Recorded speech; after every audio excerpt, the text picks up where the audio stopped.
The Fix Factory, a screenplay written by Kyle Jenkins. Note, this screenplay is written in the found footage format. Therefore, every scene will be shot from the point of view of a digital camera, handheld camera, security camera, police cruiser camera, etc. Time lapses in the footage are indicated by cut. Fade in. Interior, interrogation room, police station. From a security camera video feed, black and white, grainy.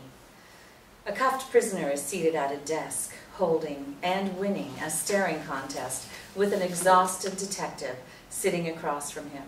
The prisoner's face is hidden within a shadow. Is there anything inside how it works? We can barely hear the prisoner's voice when he speaks. What? Things change in your life. You're forced to step up. You don't want it, but maybe you need it. It doesn't play out how you would expect it. I remember the worst day of my life, a long time ago. The first snow of the season. Absolutely beautiful. You know how there's that first day where the snow is still untouched, clean? The exhausted detective nods. It felt so pure. And I think it's because something bad was giving me the opportunity to start something good. I don't think I realized that until now. I haven't felt that pure since.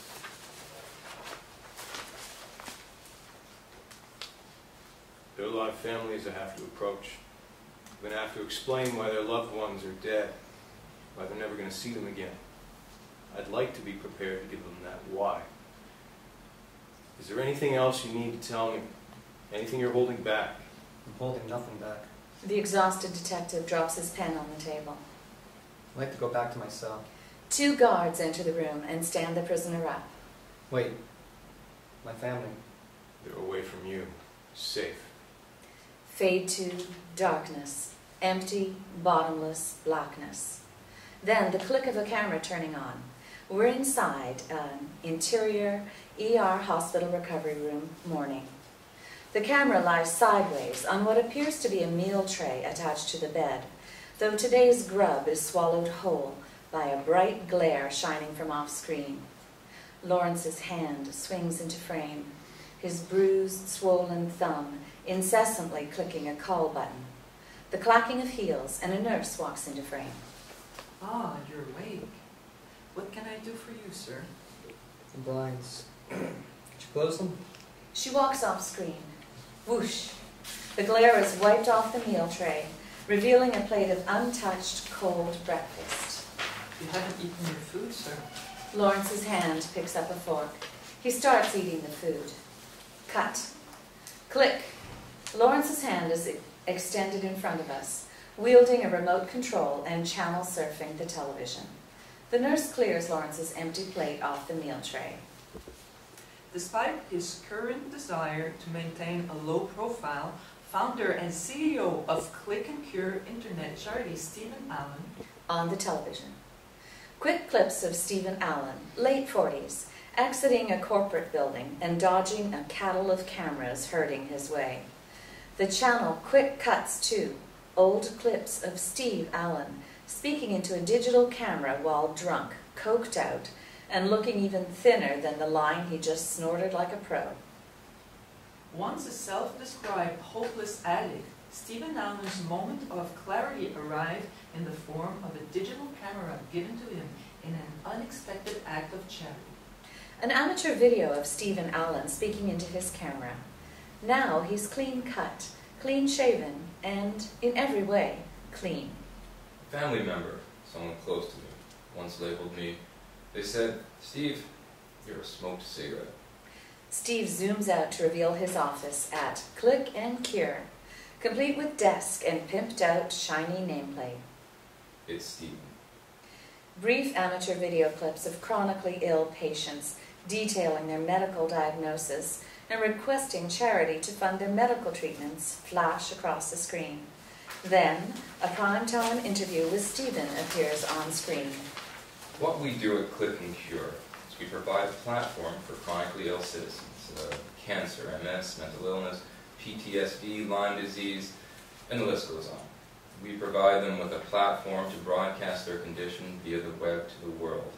And with proof of diagnosis, submit a request that their video be broadcast on our website. With each share and like the patient acquires from their internet peers, Click and Cure donates a small amount of money to that patient's fund. And the money donated is a portion of the money earned from your other company, Augment Investments. Yes, and the advertising revenue, of course. Viewers have the option to donate their own funds too. Back to hospital scene. The nurse scoffs and rolls her eyes at the television. Corporate vampire. I bet his house is a castle. He's a role model. Cut. The camera's jerked around 180 degrees, revealing Lawrence Tijman, late 20s, propped up in bed. The remnants of handsome hidden somewhere beneath a face decorated in cumulative pain, both internal and external. He's a canvas of cuts and bruises, the lingering aftermath of an ass-kicking he won't soon forget. Suddenly, Lawrence gets a little green around the gills. Interior, ER hospital recovery room, bathroom, moments later. Flush. Chunks of bloody vomit swirl the toilet bowl. As Lawrence stands up, the camera reflects him in the mirror. I'd just like to address myself right now and let myself know that I need not worry about myself whatsoever. I'm completely fine, literally and figuratively. Lawrence smiles between a set of rotting teeth. Interior, ER hospital recovery room, moments later. The camera's lying on Lawrence's lap and facing the wall. We hear his fingers fiddling with the buttons on it. Some foreboding footsteps close in on us from off-screen. Are you mad at me? The steps move closer, right next to the bed. A woman's hand reaches into frame and cusps Lawrence's fingers. You're not going to be mean to me? Lawrence pans up to reveal Brenda Davis, late 20s, a classic girl-next-door breed, shy, comely, innocent. Nonetheless, that shouldn't suggest she's about to take anyone's shit. Brenda smiles almost apologetically. A nurse carrying a metal procedure tray enters the room. I threw up in the bathroom, ma'am. I got on the floor. I'm sorry. Oh, was it locked? It's okay. I cleaned it up. Oh, I meant for the doctor to know in case. You didn't have to. We have people to do that, sir. I'm sorry, ma'am. You apologize too much, sweetheart. The camera plops down sideways on the bed, while Lawrence screams in agony. Ah! Next to us, the nurse unplugs a catheter from his man junk. Cut. The nurse is drawing Lawrence's blood. Lawrence films the nurse while Brenda holds his hand. He's sniffling off-screen. Cut. In the background, Brenda lingers outside the room's doorway. The camera sits on a meal tray next to Dr. Wallace, early 50s, an ER white coat hotshot who's debating his next move at the tail end of a long, awkward silence. Whether or not you're willing to admit it, it's a disease. Hey, listen to me. This is important. Lawrence sighs, humoring Dr. Asshole. He's all ears now. You don't remember last night, do you? Dr. Wallace places a card on the desk. Now, I think buying this camera to hold yourself accountable is a good first step, an acknowledgement of a problem. Lawrence tosses a birthday card on the tray, which reads, "For my fiancé, may you capture each moment so that the next doesn't slip through your fingers. Love, Brenda." The handwriting is childish, barely legible. Well, happy birthday. Dr. Wallace exits the room to speak with Brenda. While Brenda and Dr. Wallace converse in the hallway, Lawrence zooms in on them, attempting to eavesdrop.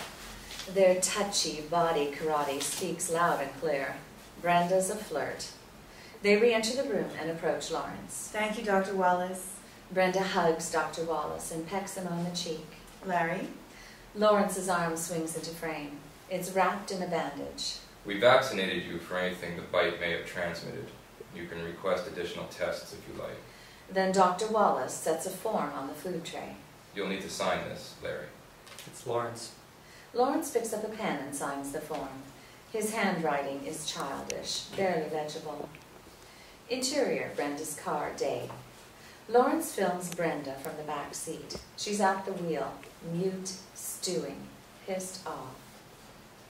You're mad at me? We told you to cut me loose? Her silence spells a crystal clear yes. I can't do this by myself. Who'd you steal the camera from? I didn't steal it. Realization floods Brenda's eyes in the rearview mirror. Jesus. I'm gonna have to call my mother again, aren't I? Interior Lawrence's apartment complex. Lobby. Later. Lawrence is filming. We're inside a revolving doorway, which Brenda exits in front of us. Lawrence follows suit, until Brenda shoves him back inside the doorway, and he's circled around one more time. From lobby security camera video feed, black and white, grainy. And Lawrence is swung out of the revolving doorway until he crashes onto the floor. He casually waves at Jimmy, the front desk security guard, who's seen this all before. Interior Lawrence's apartment complex, 27th floor, moments later. From hallway security camera video feed, black and white, grainy. Lawrence is filming, tailing Brenda, nipping at her heels. Can you please just maybe say happy birthday to me? From Lawrence's digital camera, Brenda sighs, reluctant to roll out the red carpet for Lawrence's bullshit. Because nobody said happy birthday to me this year. Please? She whips around, ready to put her foot down. You know, if I keep having to bail you out of these things to peel you off the ground, I'm not going to have a job, Larry. Okay? I already have no friends. None. And you're not going to change. I'm trying to. I called you last night. You didn't call me last night, Larry. You're lying to me. I'm over your bullshit. Oh, I'm sorry, Brenda. I only had one drink. Or, hey, my boss has given me the week off from work, Brenda. When in fact, you were actually suspended from that week for, of all the things, taking the entire prior week off. God, I cannot do this bait and switch routine with you anymore. I'm through. I am through. Brenda wipes the tears sliding down her cheek. You're a nice guy, Larry. You are. I mean, you mean well. But you can't use what your parents did to you as an excuse to do whatever you want. Whatever you want. They left. And all the time you spend hoping it'll come back at them only makes you blind to what's eventually, inevitably going to come back at you. They didn't make you what you are. You make you. And you have no right to try to make something out of anybody else, including me. I'm a person. And I'm not? She pulls out her keys and opens their apartment door. A sudden tapping on the camera from behind. Lawrence turned around, revealing Bateman, late 20s, a tatted-up mosh pit motherfucker who's none too happy nor civil. You've been banging on my floor again. Larry, leave the gentleman alone. Let's go inside. He puts his finger in Lawrence's face. You's a bitch! I don't want any trouble. I said you's a bitch! And use the some bitch. Brenda can't help but giggle. Lawrence still charms her, even at the most awkward of times. Let it go, Larry. He's sorry, sir. Kiss my ass, psycho. I'll blast my tune as loud as I want. What the hell's the camera for? Well, I'm shooting test footage for a show I'm prepping. Larry, inside. Lawrence pauses, pondering the cost-benefit of his next move. Oh, what, like a sitcom? I'm a creeping sick psycho? No, it's called My Neighbor Takes It Up the Ass. It's a reality show. Bam! Lawrence catches his Bateman's mean fist across the jaw, knocking the camera and Lawrence down for the count. Interior, Lawrence's apartment, bathroom, moments later. Lawrence films himself in a mirror, icing the bloody gash on his jaw. Brenda lingers awkwardly, apologetic. Listen, I'm sorry, Larry. I just can't concentrate with that shit when I'm studying. If it happens again, I'll just call Jimmy up to speak to him. Lawrence nods, barely. Besides, when your niece comes in, I gotta make a first impression. Brenda leaves the bathroom. Lawrence reaches down, unscrews the cap off a bottle of gin, and lifts the potion to his mouth for a swig until, realizing something, he glances out the door and at the half-finished nursery across the hall. Thinking better of it, he pours the gin on his bloody gash. Exterior, downtown, night. Lawrence is holding the camera, lumbering, almost dragging himself, along the sidewalk with Brenda as they approach a small church just ahead. He tilts the camera to his hand, which holds the card that Dr. Wallace gave him. Interior, Alcoholics Anonymous meeting, moments later. A seated group of AA members, 30 people or so, with their heads bowed, recite the Serenity Prayer. God grant me the serenity to accept the things I cannot change, courage to change the things that I can, and wisdom to know the difference. Lawrence's camera scans the group until the cocked eyebrow of a woman lassos the lens, holding it hostage. Click. Cut. The camera peeks out of Lawrence's bag next to his restless, bouncing feet. It's angled up, clocking every weathered face in the room, all with their own stories, all with their own excuses. Brenda's feet rest on the floor to our right. Do we have any new members tonight? Shifting uneasily, Lawrence's chair creaks above us. Finally, his legs rise off the seat and he stands up. Hi, my name's Lawrence, and I have, well, I'm on, Hi, Lawrence. Welcome. Keep Keep coming coming back. well, I apologize for, I'm sorry about the appearance of my face. See, my neighbor takes it up the ass. And Brenda's foot kicks Lawrence in the ankle. Exterior, downtown night. Lawrence films himself sitting at the top of the staircase while the AA crowd disperses. The camera swings around, revealing Miss Cocked Eyebrow herself behind him. This is Wendy, early 40s, who's graced with soft skin, a warm smile, and an inherent gentleness that she could never shake, no matter how hard she's tried to do so. Listen, I didn't mean to give you the cockeye. You didn't give me the cockeye. I gave you the cockeye. Yeah, I guess you gave me the cockeye. It's just, you know, it's anonymous. So, do you just record everything and go back over the footage later to learn from it? No, it's more like writing in a journal. You just do it to get things out, but you don't need to go back and read it. You know what you said. Lawrence stands up. Wouldn't have time to go over hours of footage every day anyway. She extends her hand to Lawrence. I'm Wendy. Apologies for the black.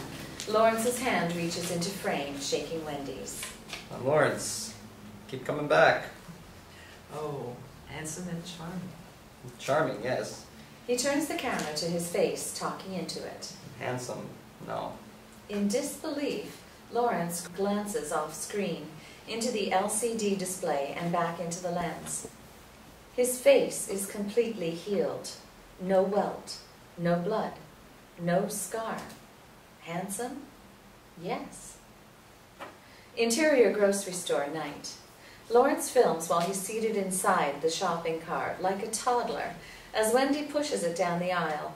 Brenda trails in the background with a grocery basket in her hand. Then Lawrence reaches off screen and grabs a box of cookies. No, Lawrence. Wendy grabs the cookies, sets them back on the shelf. Behind Wendy, Brenda snatches the cookies back off the shelf and drops them in her basket. Again, Lawrence reaches off screen and grabs potato chips. No. Like clockwork, Wendy snatches the bag of potato chips and tosses them back on the shelf. Behind Wendy, Brenda grabs the chips back off the shelf, crunching the bag a bit to put a bug up Wendy's ass and drops them in her basket. Cut. Wendy wheels the shopping cart, piled in health food, towards the cash register, while Lawrence addresses the camera. Intermittent beeps as the cashier scans each item. When you kick, you need to balance a healthy lifestyle, according to some fresh crock I've just been told. He points the camera at Wendy. She smiles, delighted to hear her words spilling out of Lawrence's mouth. No sugar, no caffeine, no cigarettes. Obviously those recoveries at the meeting savor conquering their fix, not even realizing they've already latched onto another one in the process. Life churns out the fix on a gosh darn assembly line. Is gosh darn okay? Exterior grocery store night. Wendy films Lawrence as he exits the store with a pout to his step, like that of a spoiled, piss-pants brat. Behind him, Brenda's lighting up a cancer stick. In the program, we do this thing where each of us has a sponsor, you know? Someone to talk to, pick you up when you're down, help you work the program. It's usually, you know, guys for the Guys, woman, but, you know, could be temporary. Wendy pans the camera to Brenda, who ignores it. Do you have a cell phone? I do. I'm going to give you my number. Okay. He keeps standing there, bags in hand, waiting. He glances at Brenda, waiting for her approval. Do you need her permission? Lawrence nods. Discreetly, Wendy takes Lawrence's cell phone and programs her number into it. Text me your address. I'll stop by and pick you up for a meeting. Okay. Exterior, downtown night. Lawrence is filming now. Brenda's carrying the groceries. They walk down a sidewalk flanked by corporate skyscrapers. This time there's a gentleness to Lawrence's step. It's relaxed, gradual, content. Suddenly Lawrence stops. We hear him take a deep breath. Then he pans the camera 180 degrees, and we end up on Sydney's Sud House, a packed tavern. Music rattles the front door. It's a regular shit show in there. Lawrence turns the camera on his face, talking into it. That's He wipes a fresh tear from his eye. This is a milestone. the first time I've walked past this place without going inside. He tilts the camera upwards, filming the row of glowing streetlights which shine for him, and only him. Interior, Lawrence's apartment, kitchen, night. The camera's on the kitchen table, filming Lawrence, while he sits and chews on a celery stick, doused in ketchup, and admires his new 24-hour sober chip from the meeting. In the background, Brenda discreetly slips an empty wine bottle out of a cabinet and tosses it in the trash can. I'm not comfortable with you having that woman as your sponsor. You should find a man to sponsor you. She kisses Lawrence on the forehead and leaves the kitchen. We hear the bedroom door shut off screen. Suddenly, Lawrence drops the chip, hops up, and throws his face into the sink to vomit up a puddle of blood. Again. All emptied out, Lawrence rinses off the sink. What the hell? He opens a dishwasher and finds a dinner plate stacked neatly in a row alongside each other. Lawrence turns around, faces the dinner table, realizes that there's a man seated in his chair. The man stands up, revealing a suave but humble figure. This is William, early 30s, a classic Southern gentleman, comb-over and all. What William lacks in good looks, he more than makes up for in confidence, manners, and style. I came to apologize. So you did the dishes for me? An awkward beat of silence. I used to have a wife and son, you know. I was a stay-at-home dad. A warm hint of nostalgia manifests on William's face. Doing the dishes is, I do it without thinking about it. William rounds a table, moving further away from Lawrence. Am I supposed to envy you? You know what it's like to lose everything to this disease. So I'd appreciate it if you'd hear me out, should you not want the same to happen to you. Would you keep your voice down? My friend, that's a female, is asleep in the bedroom. Let's get something straight. I hide nothing. Hiding is unhealthy. Are you listening to me? Leave. Now. I don't think you really want me to leave. I don't think you really want me to beat the brown shit out of your white ass, but that and gas are what you'll come to pass if you ain't on your way by the ass end of this half second. Isn't your friend, that's a female, asleep in the bedroom? William sits down in a chair at the head of the table. How'd you breach my shit? Well, you left the door ajar. Lawrence pans to the front door, which sits wide open. You need to quit doing that. Not anymore. Well, what? What do you want? You're my responsibility now. Your responsibility. You think you can handle this on your own? But you can. I'm an adult. Yeah, I can handle it. You've seen yourself lately? Looked at yourself? I can tell. No, I know you haven't done it yet, but it's going to get to you eventually. I done said it twice now. Keep your gosh darn voice down. Listen, okay? This is my fault. It ain't your fault. It's my fault. I was shit-faced. As usual, I probably threw the first blow. There you was, walking down the street, minding your own business, and I, Lawrence Tijman, stirred up some sidewalk shit, okay? Yeah, and then I did what I did. William nods at the bandaged wound on Lawrence's arm. It was a fight, Iron Mike. It was an accident. Then what are you guilty about? You may not want my help, but you do need it. The camera whips to the counter where a set of butcher knives sits. Lawrence grabs a knife, beelines towards William, cocks the knife back and swings it at William's face until the tip of the blade hovers an inch over William's mouth. I feel I'm unwelcome here. William stands up. Lawrence lowers the knife. I really am sorry for what happened, Lawrence. William extends his hand to shake on it. Lawrence leaves him hanging. Then William pulls Lawrence's wallet out of his pocket and drops it on the table. You dropped that on the ground. Just wanted to return it. Hurt, William walks past Lawrence and out the front door. Interior, Lawrence's bedroom the next morning. The camera sits on the nightstand, tight on Lawrence's face. Thump, thump, thump. Bits of crusty mud trickle onto Lawrence's head. Thump, thump, thump. He grabs the camera, pans to Brenda, who's standing on the bed, banging a broom against the ceiling. We can hear loud music vibrating from the apartment above. Bateman's blasting that cursed racket again. Thump, thump, thump. How the hell's mud get on the ceiling? Thump, thump, thump. Would you stop thumping the ceiling?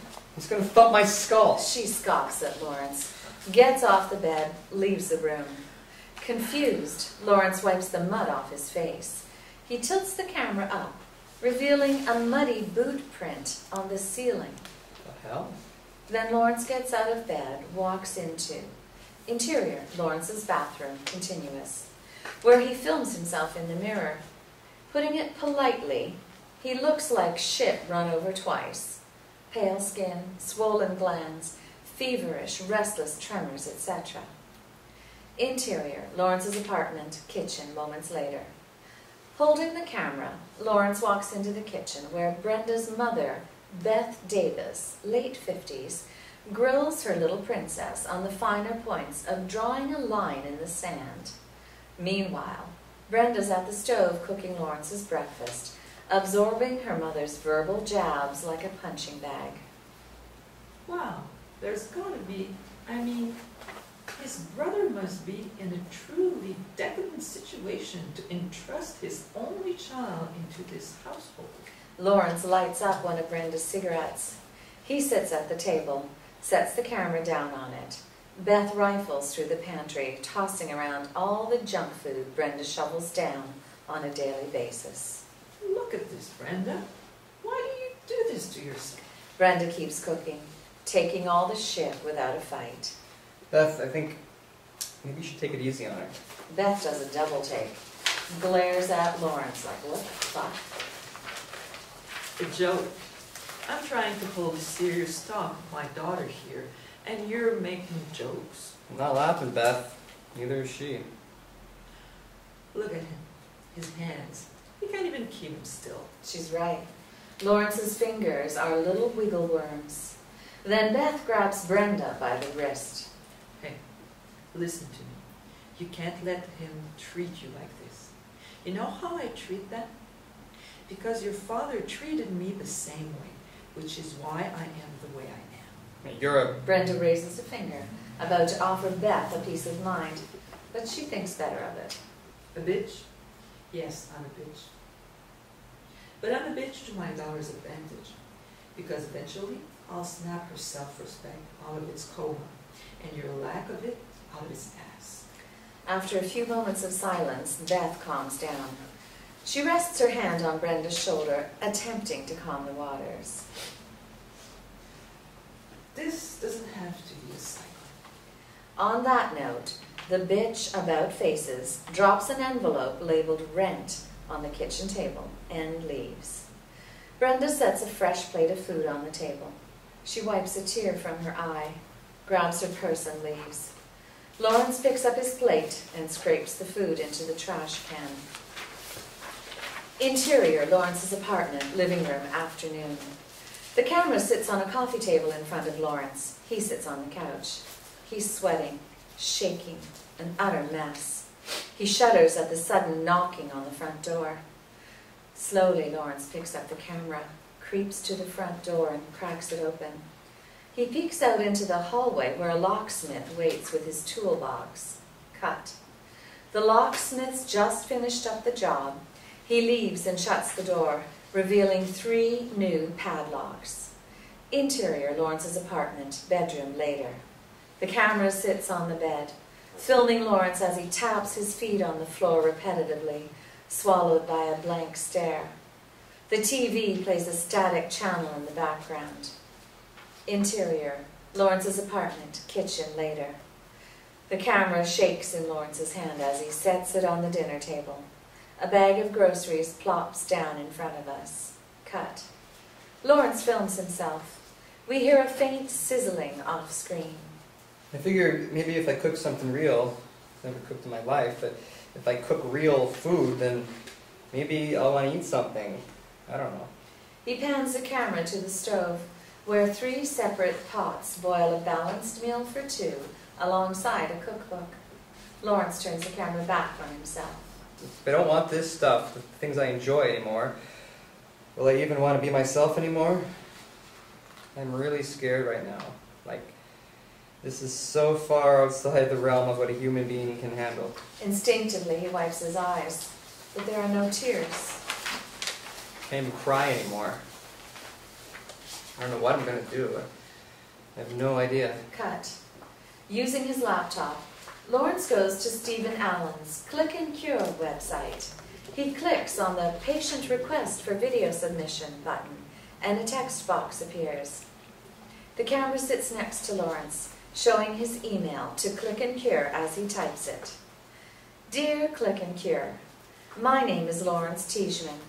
Although I am a hard-working and well-liked employee of your company, out of respect for the other patients in need, I feel it's only fair to submit my request on your website as opposed to requesting special treatment by approaching Mr. Allen in person. I have recently been afflicted with a disease that I do not fully comprehend. Lawrence takes a deep breath and continues typing. Cut. The camera is pointed out an open window, filming the city nightlife as it sweeps by 27 floors below us. There's a sudden pounding at the front door. Lawrence beelines into the interior, Lawrence's apartment, living room, continuous. He hits the brakes at the front door, unlocks the 3 locks, and opens the door for Brenda. What happened to the lock? He invites Brenda inside and shows her the new locks. She sighs, rolls her eyes, tosses her purse across the room. Interior, Lawrence's apartment, kitchen, later. The camera sits on the kitchen table, romancing the sight of a delightful dinner for 2. What is the matter with you? I made us dinner. You're shaking, Larry. Brenda's hand reaches in frame, steadying Lawrence's tremors. No, please.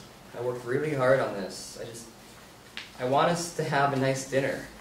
I want us to want to eat together. Please? Larry, this is wonderful and all. I want us to enjoy a nice dinner too, but you need a doctor.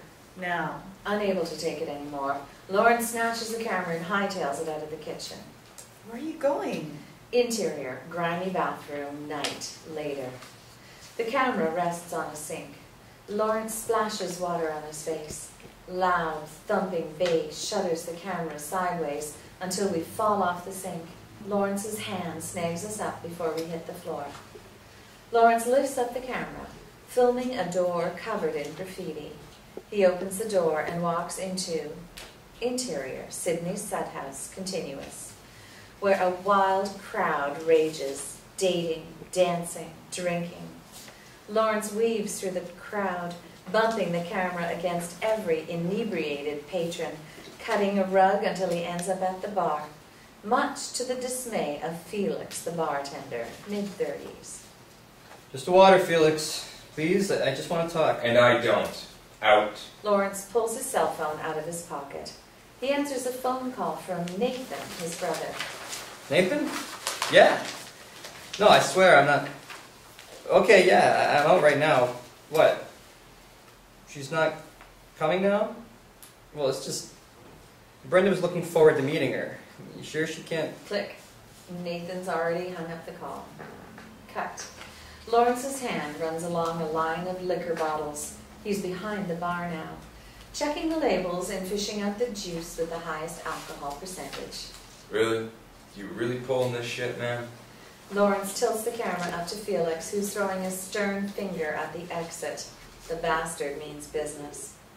Lawrence whips the camera around to the bouncer, who's locked one claw on Lawrence's neck and the other claw on his balls, politely escorting Lawrence out of the bar. As the bouncer drags Lawrence out, kicking and screaming, Lawrence throws a blind punch and accidentally cracks a big, thuggish patron in the jaw. The bouncer drags Lawrence out the front door, too. Exterior, downtown night, continuous. Holding the camera, Lawrence face plants on the damp concrete. He pans the camera to the tavern door as it swings shut. The hell you grabbed my balls for? Slam. Ah! Lawrence jerks the camera to his face. He's smothering his ears at the mercy of the noise of the door slamming shut. He pans back to the door, which swings open as a group stumbles out of the bar and slams shut again. Ah! Lawrence jumps up and hightails it down the street. As the camera swings at his side, we catch a glimpse of the thuggish patron following him in the background. Exterior, Anchorage Park, night later. Street lights hanging over the sidewalk illuminate the path. Lawrence films himself slipping a fifth of tequila out of his jacket, which, yes, he swiped from Sydney's. The bottles cracked open, leaking liquor all over the ground. Lawrence films himself sipping whatever's left of the tequila from a sharp, jagged hole in the glass bottle. Edges of the broken glass grind into his lips and slit them open. When he lowers the bottle from his face, thick blood backwashes into the tequila. The sound of echoing footsteps. Lawrence turns around and spots the thuggish patron trailing him through the park. Cut. We've got a full view of the park now. It's home to several lunch pavilions, playgrounds, exercise benches, trees. All the shit you'd expect in a recreational stomping ground. Lawrence clocks the thuggish patron tailing him closer. Hey, asshole, I whooped the tar out of some wet rag the other night outside the bar, and he was a sight more swole than your lanky ass. He ended up counting sheep in the ER, so don't get your pole stiff about hitting me with your purse tonight. The thuggish patron keeps moving towards Lawrence. Lawrence does a 180, spots a big willow tree ahead and beelines for it. Once under the tree, Lawrence tilts the camera up to a thick branch hanging from it. He lingers. Then we hear a chirping off-screen. Lawrence pans the camera to the ground, where crickets hop against blades of grass, gracefully, effortlessly. Exterior, willow tree, night, moments later. Lawrence's legs dangle over a tree limb beneath us, hanging at least 20 feet above the concrete road below. The thuggish patron is nowhere in sight now. Chicken shit. Lawrence downs the last swig of tequila. Not a drop left. Then Lawrence squeezes the neck of the tequila bottle until it cracks off, sending the bottle's ass end plummeting 20 feet down and shattering on the concrete, just shy of a car cruising past us beneath the tree. Lawrence looks into the camera and zooms in on his eyes. Look at my pupils. No dilation whatsoever. Then Lawrence zooms out, focusing on his ghost white cheeks. No flushing of the cheeks. He holds up a quarter to the camera and rolls it down all four of his knuckles as if guiding it down a staircase. But for whatever reason, I can do that. It's the first time I ever tried to do that. We hear the rumbling engine of an SUV approaching behind us, deafening to Lawrence's ears. As it gets closer, Lawrence covers up his ears, and he pukes up blood, the vomit hurtling down and splattering on the windshield of a black SUV truck passing beneath us. Screech! The trucks brake to a stop. Yellow taillights switch on as the truck reverses, backing up underneath the tree. Shit. Lawrence sighs, leans back, loses his balance. Oh, shit! Lawrence accidentally flips backward over the tree branch. Oh, shit! We're plunging to the ground with him. Crack! We've landed on the truck. The truck. Correction. We've landed inside the truck because Lawrence has smashed through the windshield. The camera rests on the hood of the SUV. Out of the corner of the lens, the driver opens his door, gets out, checks to see if Lawrence is dead. Lawrence groans in pain. Nope, not dead. My God, sir, are you okay? No answer. Sir, are you okay? Sir, during those 2 utterly clarifying seconds of free fall, I was indisputably hunky-dory.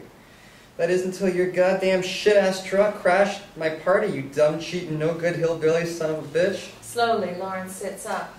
The driver helps him off the hood. Now get off me.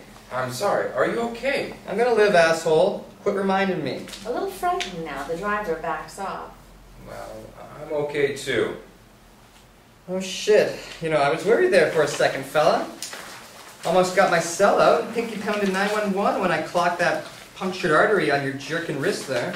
Lawrence pans to a tiny, harmless cut on the driver's wrist. What's your issue, sir? You ran me over with your large motor vehicle. And the hell's your issue, sir? You threw something at my car. I threw up on your car. You know, I don't appreciate the way you're treating me here and now. This wasn't my fault. Oh, so it's my fault, Hot Wheels? Lawrence grabs the driver by the collar, enraged, itching to hurt him. But after a few moments, Lawrence calms down. He lets the driver go and walks towards his camera. The driver moves off screen. As Lawrence reaches for his camera, the driver pops back on screen, wielding a crowbar, and cracks Lawrence in the back with it. Lawrence goes down, dropping off screen again. I got a family to feed. You know how much fixing that windshield is going to cost me money I don't have? The driver pummels Lawrence with the crowbar until the thuggish patron appears behind him. The driver senses the patron, spins around, and cracks the patron in the face with the crowbar. The patron goes down. The driver turns to Lawrence, raises the crowbar to deal him one last blow, the flatliner, and swings. Bang, bang, bang, bang! Bullets rip through the driver's chest. He collapses. A faint gurgling off screen as he chokes on his own blood. The patron's hand reaches up onto the hood. He pulls himself up, holding a gun. He helps Lawrence off the ground. What the hell went down? I shot him. Why didn't you shoot me?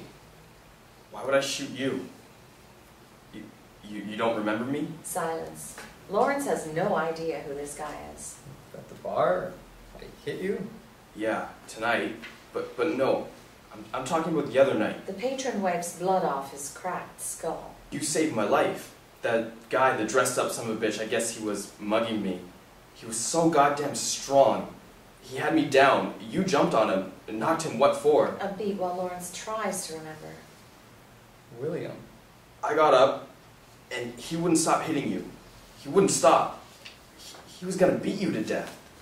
You left me there? The patron rests his bloody hand on Lawrence's shoulder. I thought you were dead. Crunch. Lawrence has bitten the patron's bloody hand. Ah! Lawrence grabs the patron and throws him off screen. Then we rise up as the truck is lifted off the ground. No, don't! Please! The camera slides off the hood, lands at the edge of the grass, filming Lawrence drop the truck on the patron's chest, squashing him like bullshit beneath a boot heel. Silence. Lawrence stands motionless in shock. Then Lawrence's feet approach the camera, accompanied by the huffs of his labored breathing. He picks up the camera and whips it to the dense surrounding forest. Exterior, forest, night. We're seeing in night vision now. The camera rests on a dirt pile at the edge of an open, freshly dug grave.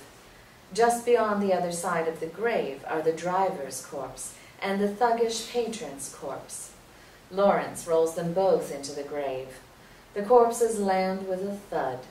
Lawrence wraps his jacket around his hand, picks up the thuggish patron's gun and tosses it in the grave. Then Lawrence jumps down into the grave. Moments later, he climbs out holding the driver's wallet. Cut. The camera still rests on the dirt pile, although we're much lower to the ground now, still in night vision. Lawrence grabs one last chunk of dirt and tops off the grave. He scatters branches and clumps of leaves over the mound, concluding his half-assed funeral. Despite the gore, Lawrence doesn't throw up. Exterior, City Park, night. We can see the driver's SUV parked beneath the willow tree up ahead. Lawrence films while walking towards the truck. Suddenly, Lawrence stops. Something spooked him. Reluctantly, Lawrence walks closer to the truck. A faint whimpering elevates in pitch up ahead, so Lawrence gets closer. The whimpering grows even louder, and Lawrence is next to the truck, at the door of the back seat now. The whimpering is deafening, unbearable. Reaching his hand out, Lawrence slowly opens the truck's back door, and we catch a glimpse of a terrified little girl, age 6, curled up in a ball in the back seat.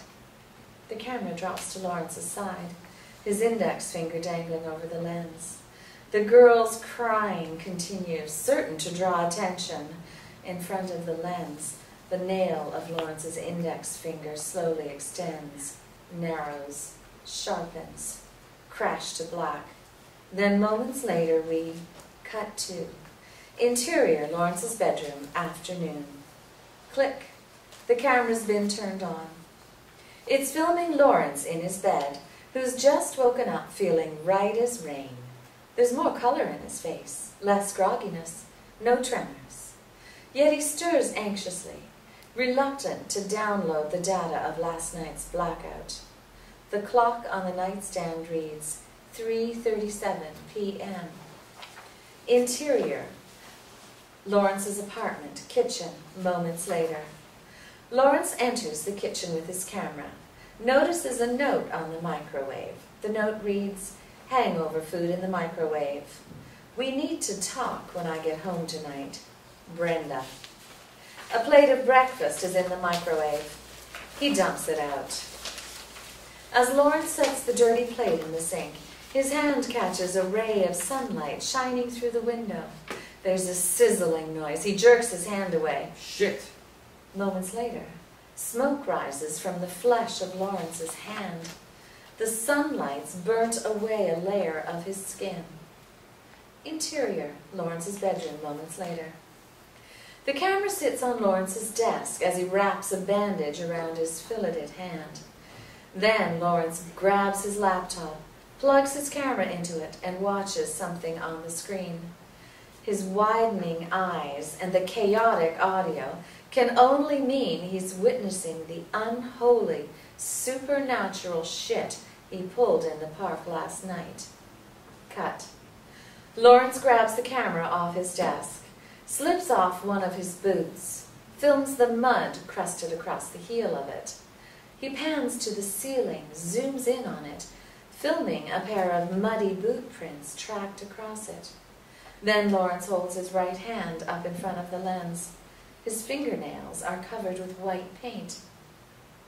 He pulls his hand away from the camera and zooms out from the boot prints above, revealing a massive scratch in the white ceiling, as if someone dragged a metal rake across it. Interior, Lawrence's apartment, kitchen, moments later. Lawrence holds the camera. The window above the sink is draped over now, hiding the sunlight. He drops the driver's wallet into the kitchen table and examines the license. It reads, Henry Michael Oswald, born 05-09-1973. Address 8294 Bishop Lane, Minot, ND 58707. Lawrence cuts up Henry's credit cards with a pair of scissors. Then Lawrence fishes out photographs consisting of Henry and the little girl from the SUV bonding at the carnival, blowing out a birthday cake, etc. Kodak moments. In every picture, the girl has a bland, exaggerated smile. Lastly, there's a picture of Henry and the little girl saddled up on a beautiful gray horse at a ranch, framed by a barn in the background. It's labeled, Caroline and I, 08-24-10. Cut. On his laptop, Lawrence has a phone book opened up on his search browser.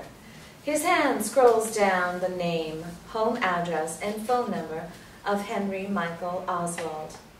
Lawrence pulls out his cell phone, dials the number. We hear ringing in the earpiece. Before someone can answer, click! Lawrence is hung up. He's found one last photograph in Henry's wallet. It's a picture of Henry and his wife, bride and groom, on their wedding day. On the photo's backside it reads, "Rest in peace, my Carla." Cut. Lawrence digs his cell phone out of his pocket, dials Brenda's number, waits on her to answer. It rings, and rings, and rings. Please pick up, please. Then we hear Brenda's answering machine. It's me, are you there? I need...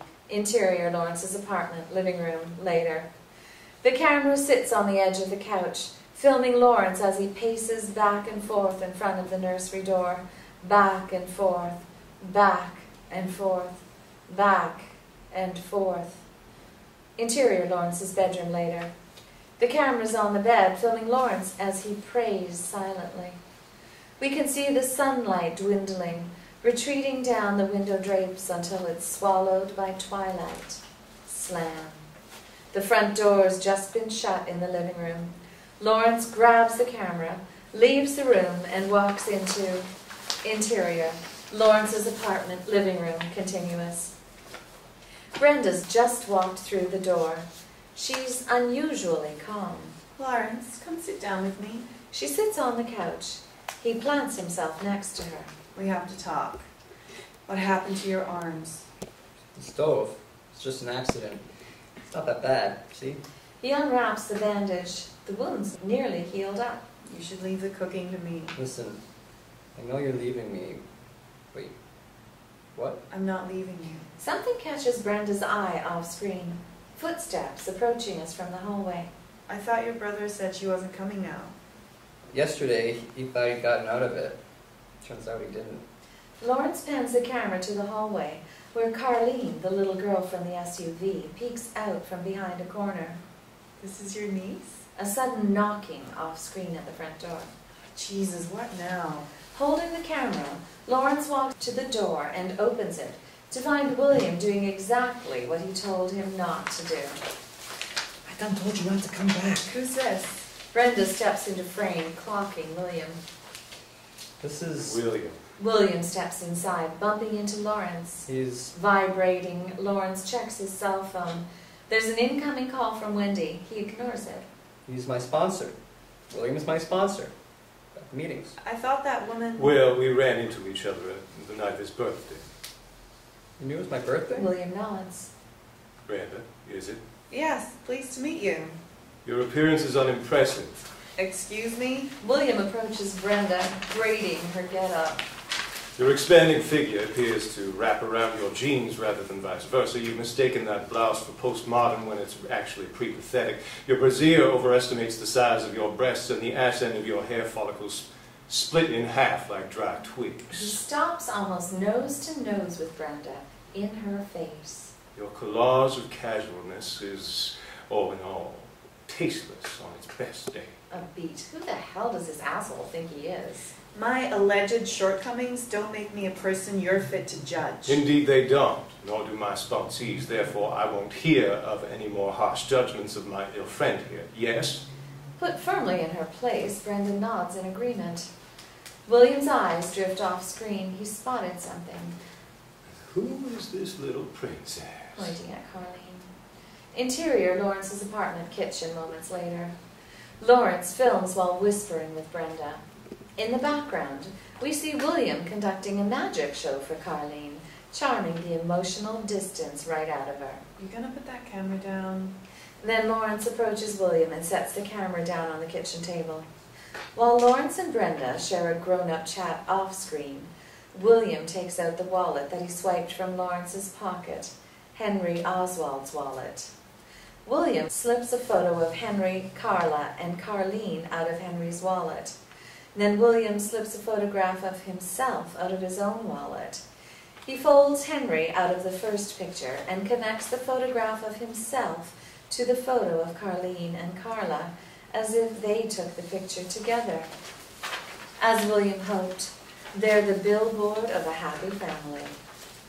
Interior, Lawrence's apartment complex, 27th floor, moments later. Lawrence and William are walking out the front door.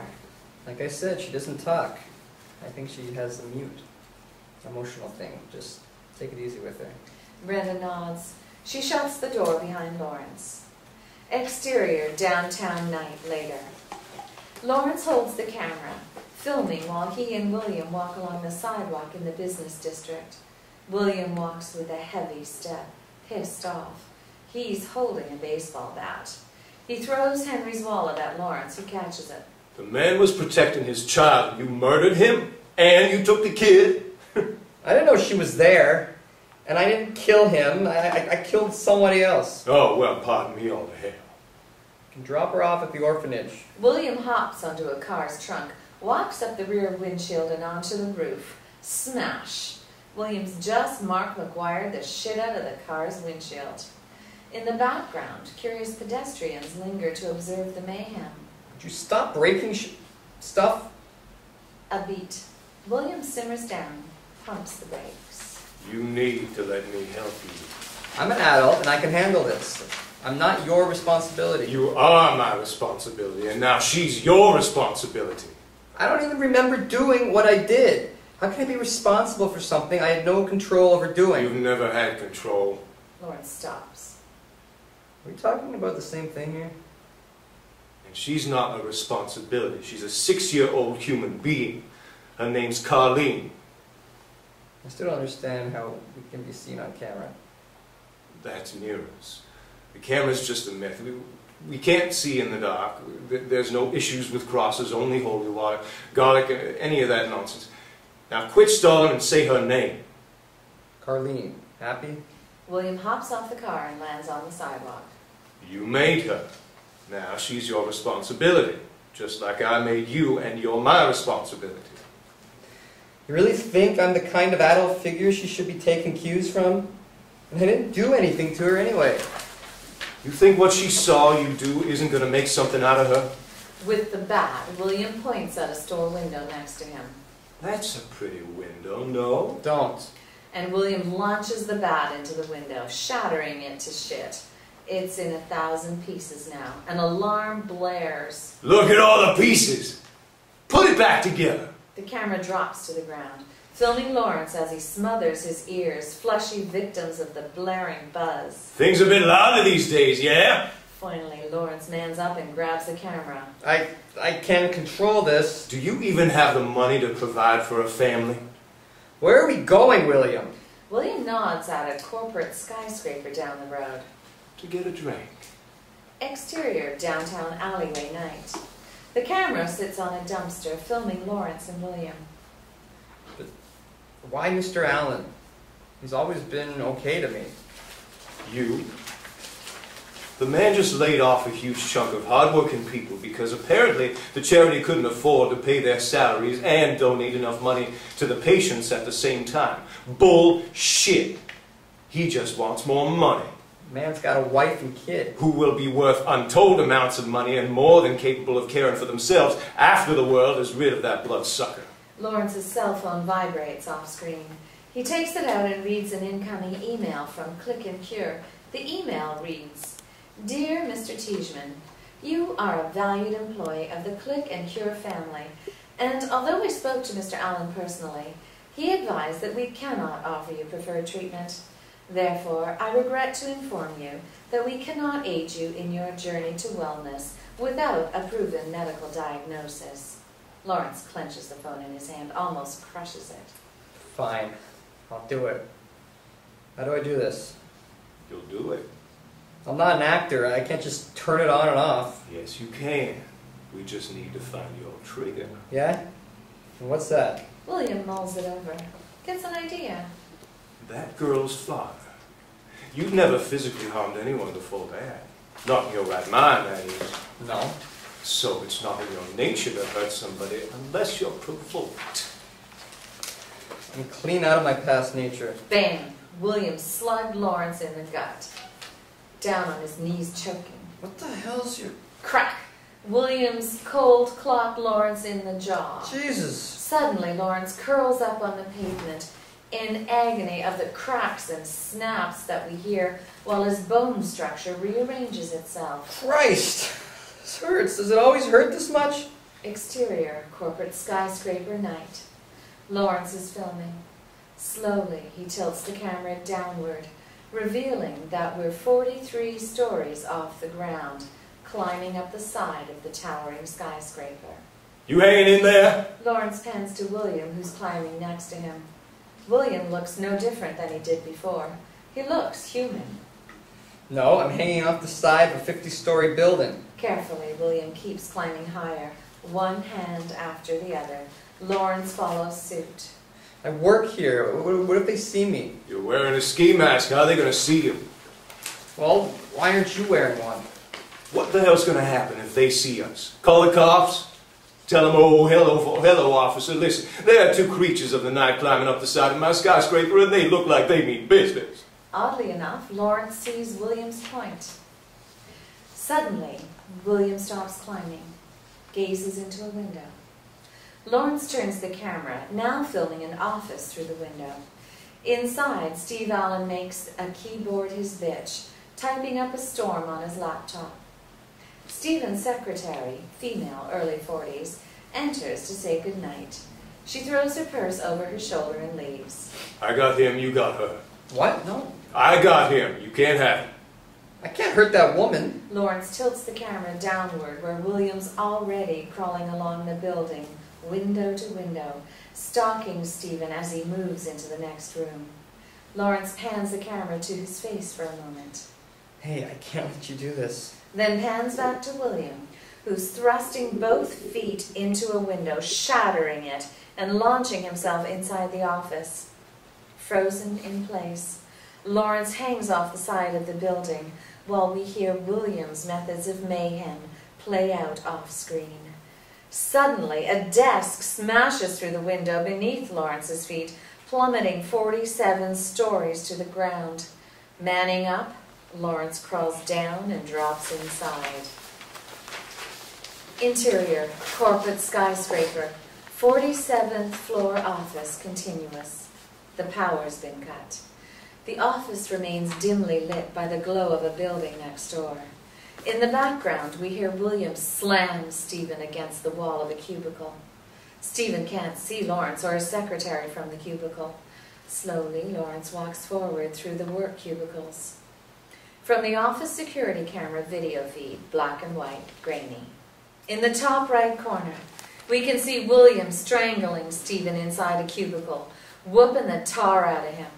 Lawrence is on the bottom left corner, walking through the cubicles. The secretary hides inside the third cubicle ahead. From Lawrence's camera, he's walking past the first cubicle, searching. From office security camera video feed, black and white, grainy. The secretary snatches something off the cubicle desk. From Lawrence's camera, Lawrence is walking past the second cubicle now. From office security camera video feed, black and white, grainy. The secretary braces herself against the desk, does a sign of the cross, and kisses the rosary around her neck. From Lawrence's camera, Lawrence is passing the third cubicle. From office security camera video feed, black and white, grainy. Fuck it. Now or never. The secretary jumps out from the third cubicle, her arm cocked back. From Lawrence's camera, the secretary stabbing a pair of scissors in his shoulder. Ah! The camera drops to Lawrence's side. The secretary's bare feet sprint towards us until they suddenly stop in place. Her feet rise off the floor and she's flung across the room. The bloody scissors plop on the carpet in front of us. Lawrence walks forward, closing in on the secretary's voice. We can see her feet as she crawls backwards away from us. Please, don't hurt me, please. Just leave me alone. Listen, I'm sorry. I didn't mean to. I'm not going to hurt you, okay? From office security camera video feed, black and white, grainy. The secretary is crawling backwards to the shattered window. In the background, William's about to bite Stephen's throat. Here's the secretary screaming. Don't you touch her! The secretary's at the edge of the open window now. No, stop moving. The secretary stops, realizing she's at the edge. Don't touch her! Lawrence spins around, facing William and Stephen from Lawrence's camera. Wait, don't kill him. The secretary screams off-screen. Lawrence whips the camera around where the secretary stepped on a piece of broken glass, cut her foot open. She loses her balance and falls out the window. Lawrence drops the camera on its side, filming him leaping to the edge of the window and snagging the secretary's foot. Moments later, Lawrence pulls her up into the office, wipes the glass off the floor and sets her down. His ski mask has fallen off. From office security camera video feed, black and white grainy. William's rushing up behind the secretary. From Lawrence's camera, the secretary screams in agony with William wrapped around her neck, snarling, drying up that juicy artery in her throat. She's still alive. William thrusts his fist into the ceiling, yanks an electrical wire out of it, and nooses up the secretary's throat with the wire. Bang! We hear 2 security guards storm the office. Stop right there! William clocks the guards. Don't!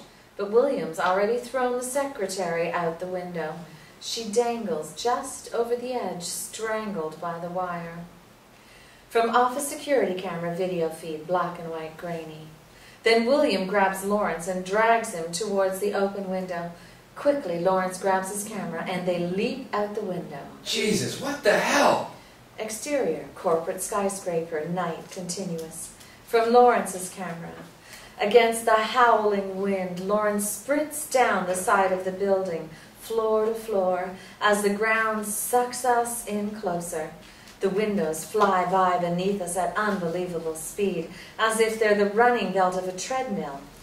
Exterior, downtown alleyway, night, moments later.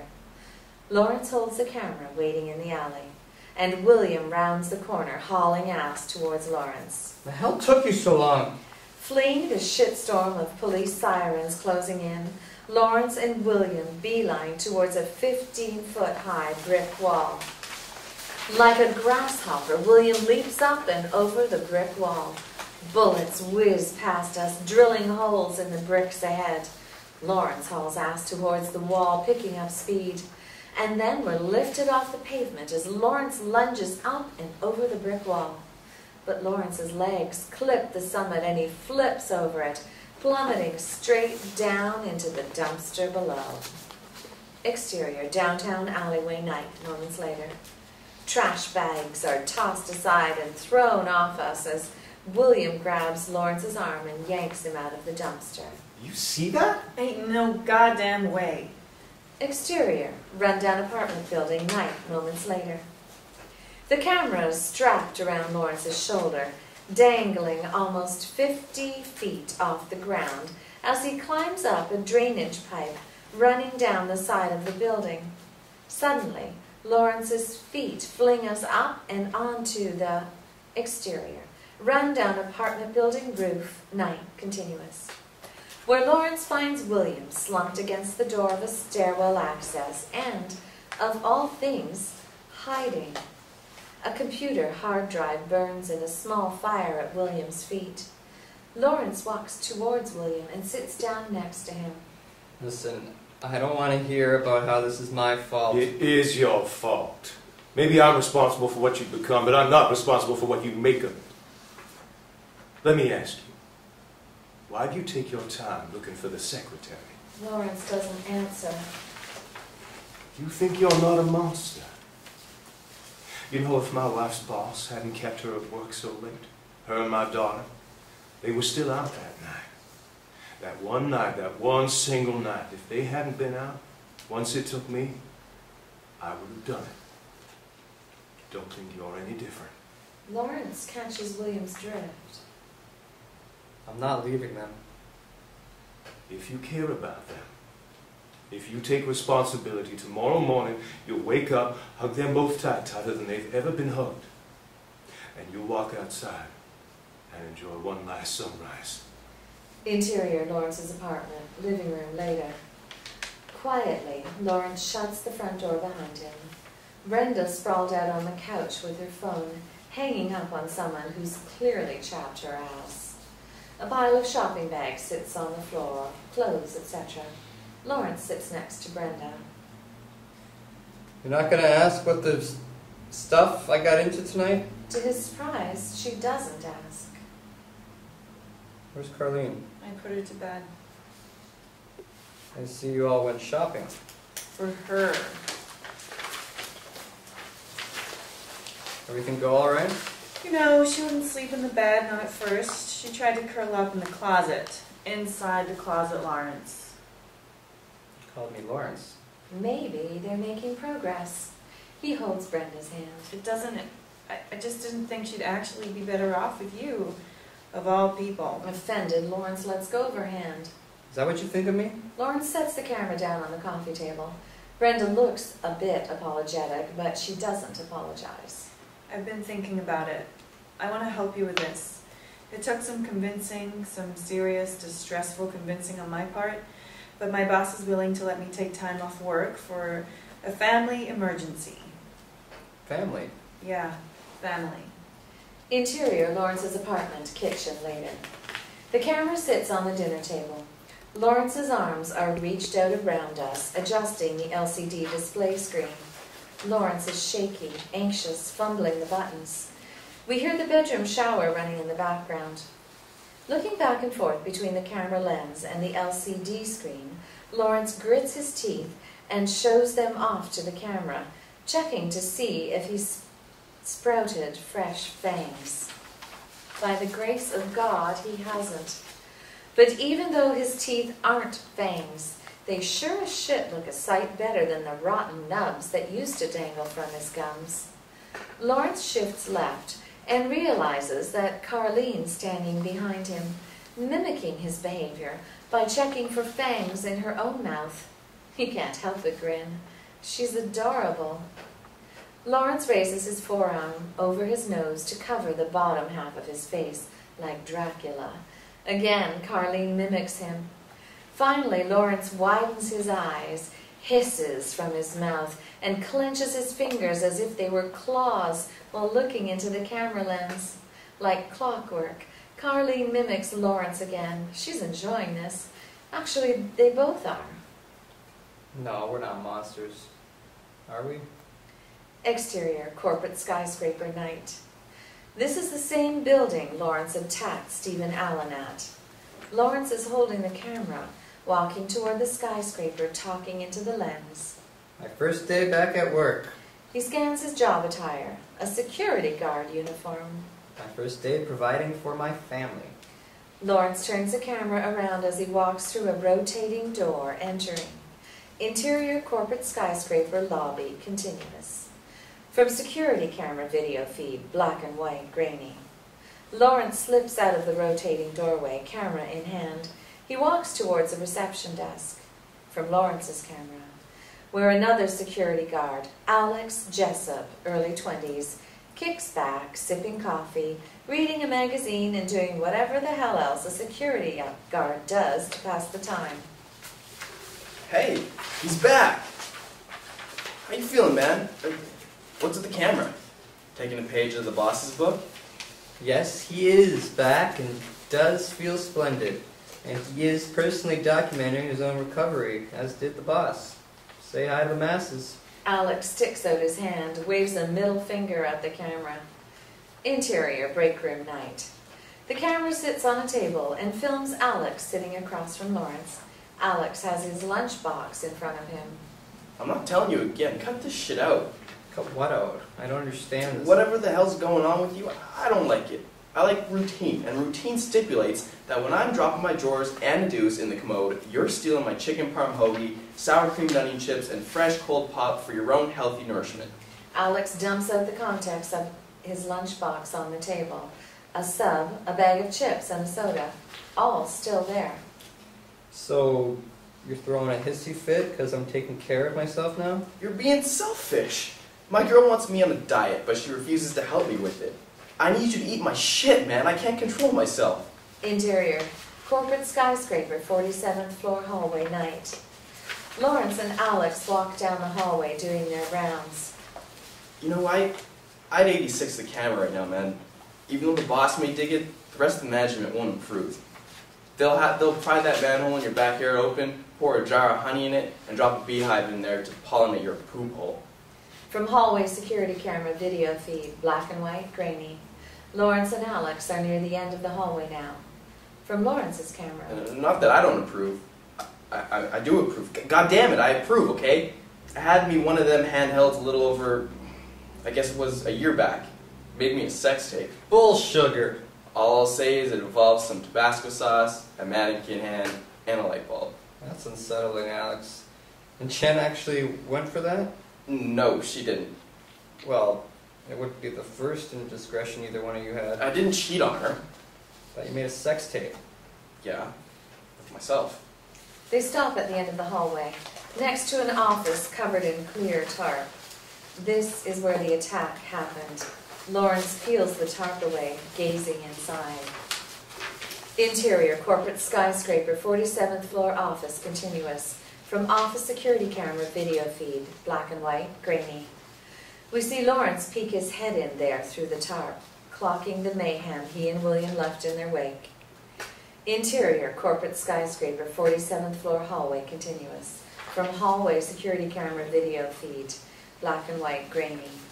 Lawrence backs away from the tarp. He can't shake the guilt. That's terrible. Yeah, no one should ever have to have sex with themselves on camera. What? I meant the attack. Stephen's secretary. What the hell's the matter with you? Oh, yeah. I know, right? She was a peach. I sure regret not picking. Lawrence shakes his head. Wish I could have done something. Interior, corporate skyscraper, lobby, later. Click. Lawrence has just switched his camera on. He's cleaning off the lens. Yeah, you too. Have a good night, fella. Careful walking home. It's a bee's nest out there. Will do. See you tomorrow. Oh yeah, one more thing. Lawrence turns the camera to Alex, who's walking towards us. He's holding his lunchbox. The thing I mentioned earlier, the sick thing, the sex tape, it's between us, right? Alex extends his hand. Lawrence shakes it. Between us. Exterior, downtown night, moments later. Lawrence is filming, walking down the sidewalk. Ahead, he spots a 24-hour grocery store. He stops. Nostalgic, he gazes inside the window at a slice of prime rib, French bread, tortilla chips, etc. Everything he can't have anymore. Then, the sound of a bottle breaking off screen. Lawrence continues down the sidewalk and passes an alleyway where 7 gang members surround Alex, taunting him, stalking him, wielding a can of whoop-ass. For a few moments, Lawrence considers his next move. Fuck it. Lawrence creeps into the alley and climbs up a building's fire escape until he reaches the roof. We hear a brawl break out in the alleyway below us, and Lawrence hops up, pulls himself onto exterior, building roof, night, continuous. Lawrence creeps along the edge of the roof, closing in on the mayhem below, where the gang's beating the shit out of Alex, spreading him all over the cement like fresh jam. And Lawrence stops, filming the beatdown, watching it, letting it happen, maybe even enjoying it, until he takes a deep breath. Then he steps off the roof, his feet below us, gravity yanking them down to exterior, alleyway, night, continuous. And Lawrence's feet strike the concrete, marking quite the entrance. Hey! A couple of gang members turn to Lawrence at attention. I'm filming this, you vicious bastards! Michael, late 20s, the gang's head honcho, backs his hoodlums off. He's judge, jury, and executioner. Whoa, everybody quill that shit. The gang members back off Alex, who's nearly unconscious. I'm packing about 6,000 devoted followers that will retweet the fudge out of this video. You cretins ever been retweeted before? The gang laughs in unison, practically pissing themselves. How long you been filming this shit? Long enough to satisfy the judge. Several ohs resound through the posse, mocking the empty threat. No. Hey, listen here. My point is, you prioritize the document over the deed. You let your friend here catch one hell of an undeserved, godforsaken flogging simply so you can prove we cracked the whip. No. Lawrence doesn't answer. You some kind of sick bastard? You enjoy watching this shit happen to your friend? He is your friend, no? Now hear me. I ain't here for trouble. Just want my friend back. I ain't gonna hurt you. What? Motherfucker, I ain't gonna hurt you. The gang laughs at Michael's dipshit comment. Shut the fuck up! The gang shuts up, save for a few lingering giggles. Benny! Toss me the butter blade. Benny, early 20s, another gang member, fishes a big-ass serrated hunting knife out of his coat pocket and passes it along to another gang member. Likewise, the gang members all pass the butter blade along, hand to hand, like an assembly line, until it reaches the head hoss, Michael. Michael wields the knife with his left hand, flaunting it. This here, this is butter blade. Then Michael points at Lawrence while talking to the butter blade. Butter blade, this here is mouthy cocksucker. Mouthy cocksucker. Butter blade. You ain't seen butter blade before. You know how I'm certain you ain't seen butter blade before? Because every mouthy cocksucker has seen butter blade before, ain't never saw another thing again. Feel me? Michael lets the statement stand, anticipating a reaction. Now, what's going to transpire next is entirely up to the integrity of your personal judgment. You can either A, be smarter than you were when you first decided to roll up on a gang of crack-happy street niggas, walk the sidewalk home to your family, and save me the time of a butter blade bloodbath tonight, or B, continue to roll up on a gang of crack-happy street niggas, get stabbed in the face till your arm's as limp as your limp dick, and ultimately amount to nothing more than a thick, dark shade of crimson circling the drain of my kitchen sink at 3 a.m. So, what's your pleasure? The sidewalk or the sink? Undeterred, Lawrence beelines for Michael. When, with his right hand, Michael pulls a gun from his coat pocket and fires 5 rounds at us. We collapse to the pavement with Lawrence. Ooh.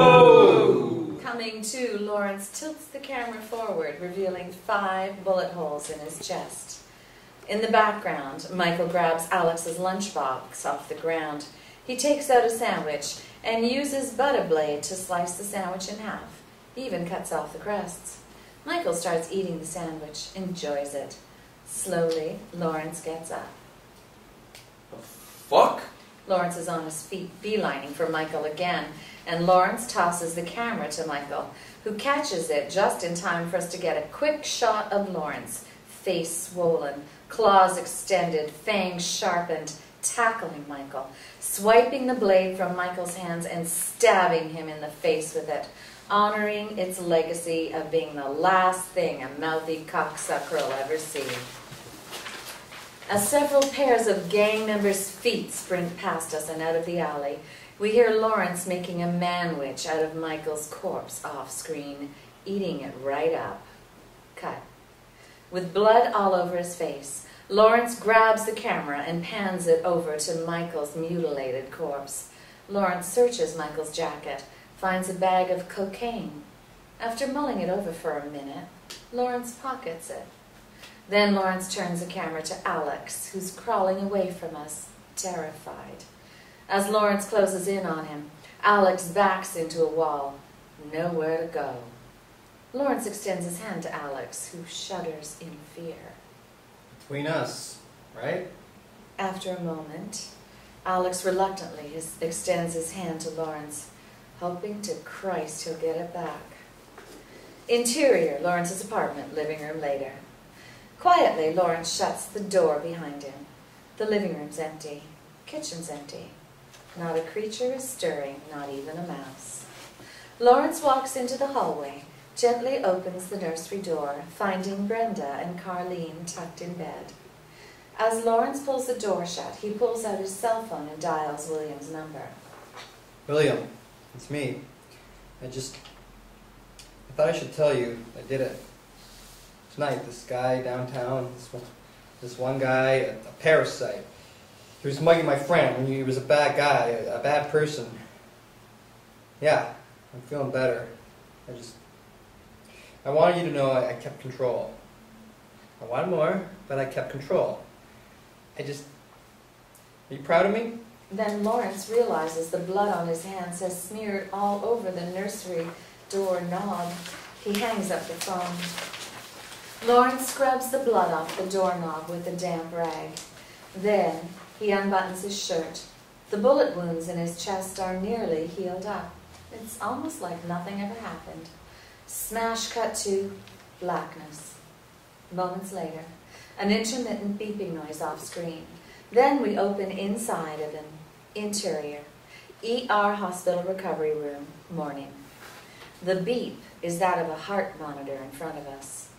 We're seeing from Stephen Allen's iPhone camera. Stephen's in a hospital bed, wearing a hospital gown, fed by hospital IV. His face is cut, swollen, an ugly pulp of punishment. A digital camera sits on the tray next to Stephen's bed, talking into the iPhone camera, leaving a video message. Nina and Jacob, this is me. Just letting you know that I'm okay. You don't have to worry about me. Cut. From Stephen Allen's iPhone camera. Stephen films a flood of sunshine from the open window. I've made some mistakes. I know I have. But it's a new day. Look, a beautiful new day. And I've realized how much you mean to me. I can't wait to see you. Cut. From Stephen Allen's digital camera. The clacking of heels as a nurse enters the room. The verdict?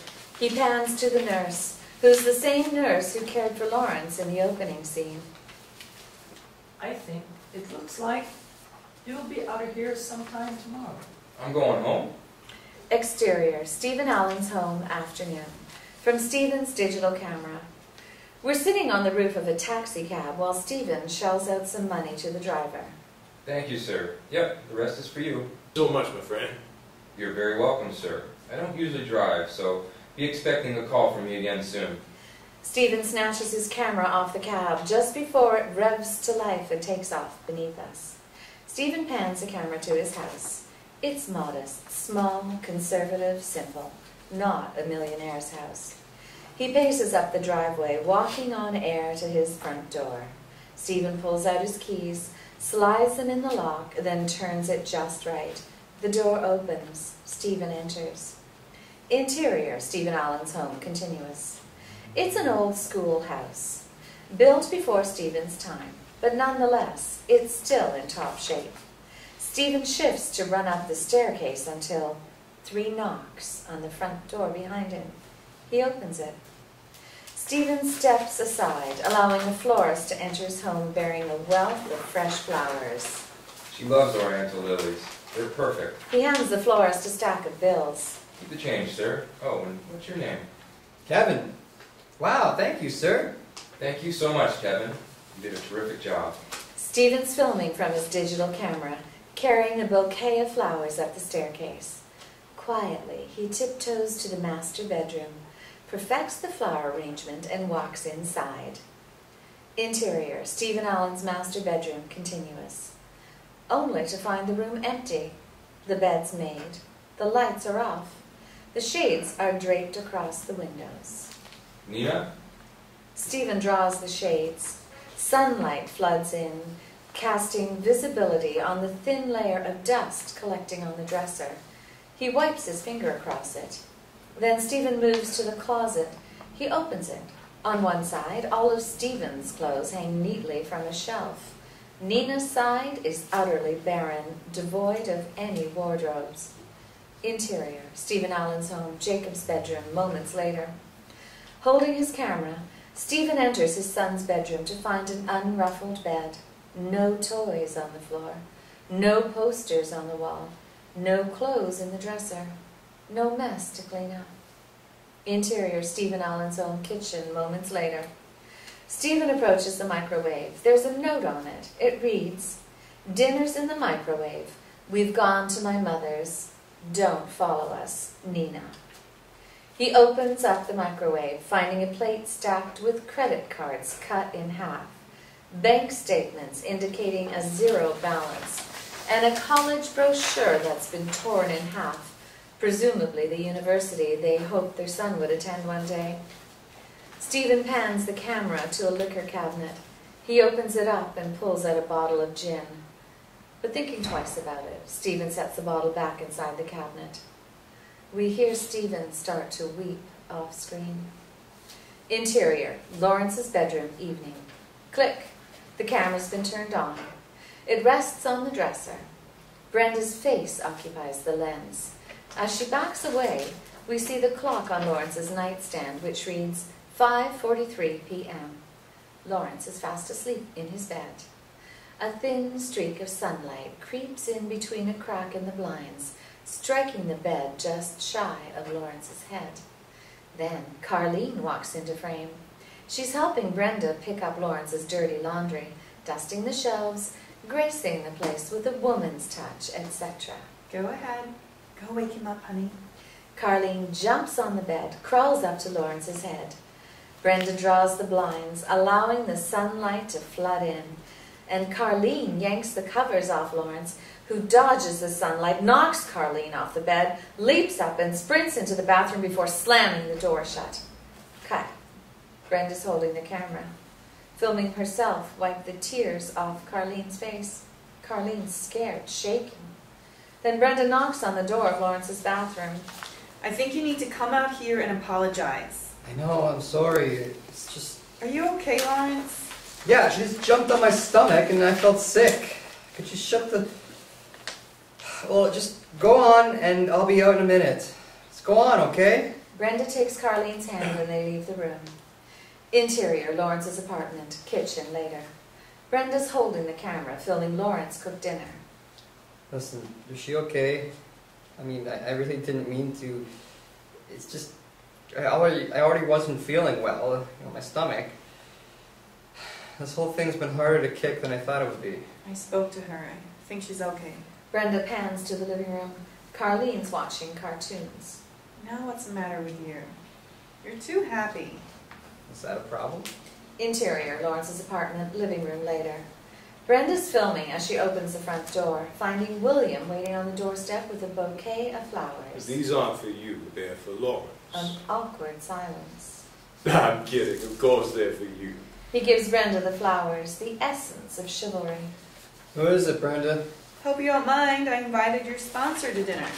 She pans the camera to Lawrence, who's actually quite happy to see William. Oh, terrific! Come take a seat, William. Interior, Lawrence's apartment, kitchen later. Brenda's holding the camera. She uncorks a fresh bottle of red wine and pours herself a tall glass. She's seated at the dinner table with William and Carleen. While Lawrence prepares the rest of the meal in the background, William snaps a photograph of himself, Brenda, and Carleen at the table together. There's a knocking at the front door. Lawrence walks off screen. We hear him answer the door. Then he returns on screen with Wendy at his side. Wendy came by to see if I wanted to hit a meeting with her. Got plenty of food if you want to eat. No, I wouldn't want to intrude. No, not at all. Please, sit down. Wendy takes a seat at the dinner table. Hi, I'm Wendy. William extends his hand to Wendy and shakes her hand. I'm William. Pleasure to meet you. Then Lawrence sets the food down at the table and takes a seat. Brenda offers Lawrence some food. He denies it. You sure? Yeah. You remember I wasn't feeling well? Brenda holds up a plate of potatoes, offers it to Wendy. Thank you. Brenda plops some potatoes onto Wendy's plate. Potatoes? Well, William, you haven't been feeling too well lately either, right? I'd fancy some potatoes, yes. William piles food on his plate. Potatoes, meat, veggies. Brenda sits Carleen on her lap and starts feeding her. You should cut those up first. I'm sorry? Wendy leans forward, picks up a knife, and slices up Carleen's food into tinier bits. You should cut her portions up first. She could choke Brenda. Obviously, Brenda's a little embarrassed and insulted. Cut. The camera sits in the same place. While Brenda eats, we can hear William and Wendy conversing off screen. Clearly, they're getting along well. Are you okay? Brenda drags her fork along her plate, making an awful screeching noise. Everything goes quiet. Brenda stands up. I know how to take care of a child. Nobody says anything. Awkward silence. I said, I know how to take care of a child. Honey, I didn't mean to offend. Where is she? Lawrence pans the camera back to Carleen's seat. She's gone. Carleen? Lawrence tilts the camera under the table, where Carleen sits, eating her food off the floor. She's shoving it into her mouth with her bare hands like an animal. What's she doing? Brenda lifts Carleen out from under the table and sits her back in her chair. An unsettling aura lingers. Sweetie, I'll get you another plate. Cut. While Lawrence films, William and Carleen orchestrate a little hand game akin to patty cake, intermittently slapping the table with their hands. Each slap agitates Lawrence, jolts him like a gunshot. Okay. It's getting a little late for that now, girls. Lawrence sets the camera down on the table. Brenda's wine bottle is nearly empty. She finishes her glass. Time for bed, Carleen. While Lawrence picks up Carleen and puts her over his shoulder, William keeps patty caking her hands behind Lawrence's back until she's carried off screen. Her giggles fade away. Moments later, Lawrence returns to the kitchen. Wendy stands up to leave. Well, I'm going to be heading home. Thank you so much for the dinner. I'll walk you out. While William walks Wendy off screen, Lawrence begins washing dishes in the sink. We hear the front door shut off screen. William returns to the table. Brenda picks up his plate. You all finished? William nods. Suddenly, without looking behind her, Brenda tosses the glass plate over her shoulder. No! But with perfect timing, Lawrence catches the plate behind his own back. Then he scrubs the plate in the sink. Brenda giggles. She picks up her own empty plate and once again tosses it over her shoulder. Like clockwork, Lawrence catches the plate. It's a practiced art they share. This time, Brenda picks up 2 plates, tosses them over her shoulder, and presto, Lawrence catches both of them behind his back. It's right out of a circus act. Lawrence and Brenda's eyes meet, sharing a moment. Maybe things could be how they used to be. Maybe even better. Then William's hand reaches into frame, grabs Carleen's plate, and tosses it to Lawrence, who fumbles the plate and it shatters into pieces on the floor. Rattled by the noise, Lawrence leaves the kitchen. Frustrated, William shakes his head. Then he takes advantage of the opportunity and reaches his hand out to Brenda, gently caressing her face, her lips, those full, luscious lips. Sometimes he gets stressed. He cares about people. It gets to him. Brenda lights up a cigarette and exhales a defiant cloud of toxicity into William's face. You could learn from that. He clenches Brenda's jaw in his fist. It's almost violent. We hear footsteps approaching as Lawrence enters the kitchen. Excuse me a minute. William surrenders Brenda's jaw. Her red lipstick has smeared all over his fingertips. William walks off screen. Interior, Lawrence's apartment, bathroom moments later. Lawrence holds a camera, filming William vomit blood into the toilet. Why did you eat it then? William spits lingering bits of vomit out of his mouth. Because for a little while I got to feel normal again. I don't get to have nice nights, but tonight was, of all the nights I can really remember, this one's been the nicest. Can I ask you a question? William wipes his mouth. Have you ever had the suspicion, like a feeling that she's had a thing with someone, like maybe her boss, behind your back? Why? William flushes the toilet and stands up. Interior, Lawrence's apartment, nursery moments later. The camera sits on a nightstand while Lawrence tucks Brenda and Carleen into bed. Carleen's already fast asleep. Well, I think we should talk about it tomorrow. There's something wrong with her. There's nothing wrong with her. Kids do weird things. She'll be back with her dad soon. We're both new to this anyway, aren't we? Lawrence leans down to kiss Brenda on the cheek, but she pulls him to her lips. He dodges it, shutting her down. I looked through my phone. You did call me that night on your birthday. I'm sorry I didn't pick up. Ashamed, Brenda turns away. Lawrence turns off the light. Interior, Lawrence's apartment, living room moments later. Lawrence is filming a news update playing on the television. During the attack, his secretary was thrown out the window. According to Stephen Allen, his attackers raided his bank accounts, leaving him with next to nothing. Lawrence walks towards the balcony's sliding door. In other news, He opens the sliding door, walks outside to exterior, Lawrence's apartment, balcony continuous, where William leans over the railing, staring at Brenda's red lipstick on his fingers. It could be mistaken for blood. Feeling any better? Yes, what is it? Lawrence approaches William, leans over the railing. Well, now that you're feeling better, what it is an appropriate time for you to explain why I just saw a news report stating that you looted Mr. Allen's bank accounts. Turn off the camera. No. Turn it off! William reaches out to grab the camera. Lawrence pulls away. No! You'll be held accountable for what you did. Right, answer my question. That man's no different than us. Is that not the truth? So, that's why I ran into you that night? You were eyeballing his office across the street? William turns away. No shit. Of course he was. You use your thirst as an excuse to kill rich, uncharitable men and repossess their wealth. Also, you can buy your own flashy suits, your slick dick sports cars, your shit-ass look-at-me villas, all to feel human again. Ironically, in doing so, you're just like those slick dick assholes who, as you said, are no different than us.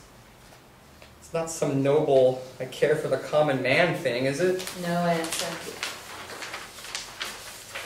I intend to earn my money. Why? It's my responsibility. William turns to Lawrence, looks him in the eye. Well, now that you're feeling responsible, why don't you explain why I saw a news report earlier about 7 gang members who were mutilated beyond recognition in a downtown alleyway last night? It was some kind of animal, according to the television. No answer. You said it was only one, no? Still no answer. 2 of them were kids. You know that? 16 and 17 years old. So what are you, some kind of sick psychopath now?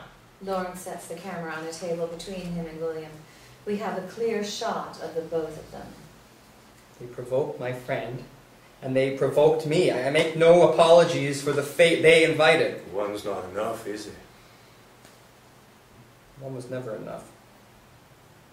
That night in the office, you took your time hunting the secretary. Julie!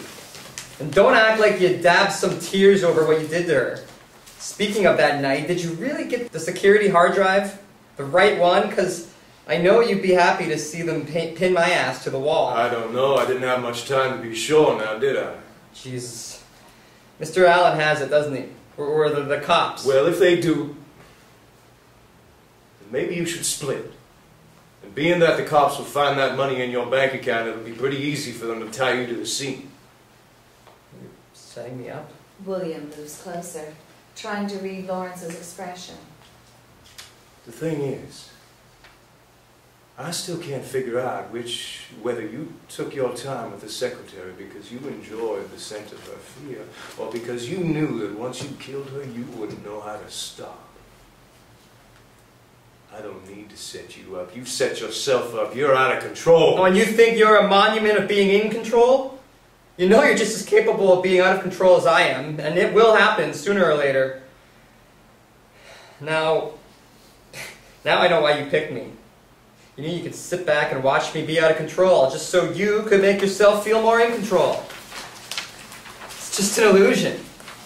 All you did was give a naive child an assault rifle so you can feel better about using a pistol. You need to leave Brenda and Carlene. What, like how you left your family? I didn't leave my family. I should have left him, but it was too late. Understand what I'm saying? A silent pause while Lawrence catches William's drift. Interior, interrogation room, police station. From secure video feed, black and white, grainy. One older detective sits at a table, questioning Stephen Allen, while another young detective sips coffee in the background. So your accounts were completely hollowed out, correct? Yes, sir. Hollowed out. The detective consults his notebook. Including what you said is a charity account for the Chronic Kids Foundation, which you and your wife founded in July of 2006? Yes, the month my son was born. It was before I founded Click and Cure. The account's a surprise for my wife. She's a director in the foundation. The detective leans in, probing a little further. Why did you give them that account number? I gave them every account number, sir. I was afraid they were going to murder Julie. Your secretary? My friend. Co-workers in the office recall you referring to her only as Miss Sanders. Was it a professional environment? Stephen surrenders no elaboration. They were both wearing ski masks, correct? That's correct. Frustrated, the detective stands up, walks away. They took the surveillance hard drives as well. But you survived. You're suggesting, as the media has, that I've stolen those funds. Your recent financial troubles might explain such a crime. Stephen sits back, appalled at the implication. Is that what everybody thinks I am? Did you steal those funds, Mr. Allen? Interior, corporate skyscraper, break room, night. Lawrence holds a camera, sits down at the table. He's alone in here. Well, where isn't he alone now? Then Barry, late 20s, another security guard, pops in. Hey, fella, you seen Alex sticking around here tonight? Define dicking. A distant cousin to fucking. What's the matter? Well, as you've just said, dicking and fucking are two different animals. Therefore, I might have seen him doing one, or I might have seen him doing the other. Well, I can't find him anywhere. He ain't shown up yet. I've seen him. Well, where'd you see him dicking and or fucking around? Lawrence doesn't reply. What the hell's your deal lately, Tijman? I swear, every time you open up your mouth now, there's a goddamn scratch-my-skull riddle on the menu. Every time I talk to you now, every goddamn time I gotta use a goddamn lifeline. So here, I'll ask the goddamn audience. Barry grabs the camera lens, interrogating us. Where is Alex Hoffman? Before it gets ugly, Alex finally shows up and sits down. Sorry, running late. Ah, I owe you money. He slips a 20 out of his wallet and gives it to Barry. Shaking his head at Lawrence, Barry leaves the room. Listen, you don't have to apologize about the other night. Alex is hesitant, a little afraid. Lawrence doesn't respond. Interior, taxi cab, moving, night. Stephen films, talking into his iPhone. Hey, Nina, please, just please call me back. I want to talk about this. Some bad thoughts have been going through my head. I need you. Just at least let me, if you can't talk to me, let me talk to myself. Please. Interior, break room, night. Lawrence is still filming. Alex is trying to make Lawrence eat his meal again. They're laughing. It's like old times. I already told you, I don't want it. I can't control myself either. Now my girl's gonna have my balls if I grow that gut back. You're an adult. You can handle this on your own. I can help your meal. Listen, Laura, can I ask you a question? Yeah? That, the tape I told you about, I lied to you. I mean, no, the tape of myself is real. Embarrassed, Alex feigns blowing his brains out. But I do actually have a tape of me and Jen, you know, getting at it. Alex giggles, then he gets serious. She doesn't know I have it. But she's a good person and she deserves to know. But it might end things if I tell her about it. Lawrence takes a minute, consults his thinking cap. Well, if she's a good person, and she's always been good to you, she deserves to know. Okay, yeah, you're right. Well, I'm sorry to put you on the spot there. No worries. Insistent, Alex extends his hand with a bizarre sincerity. No, really. I'm sorry. A little thrown off, Lawrence shakes Alex's hand. Interior, corporate skyscraper, hallway night.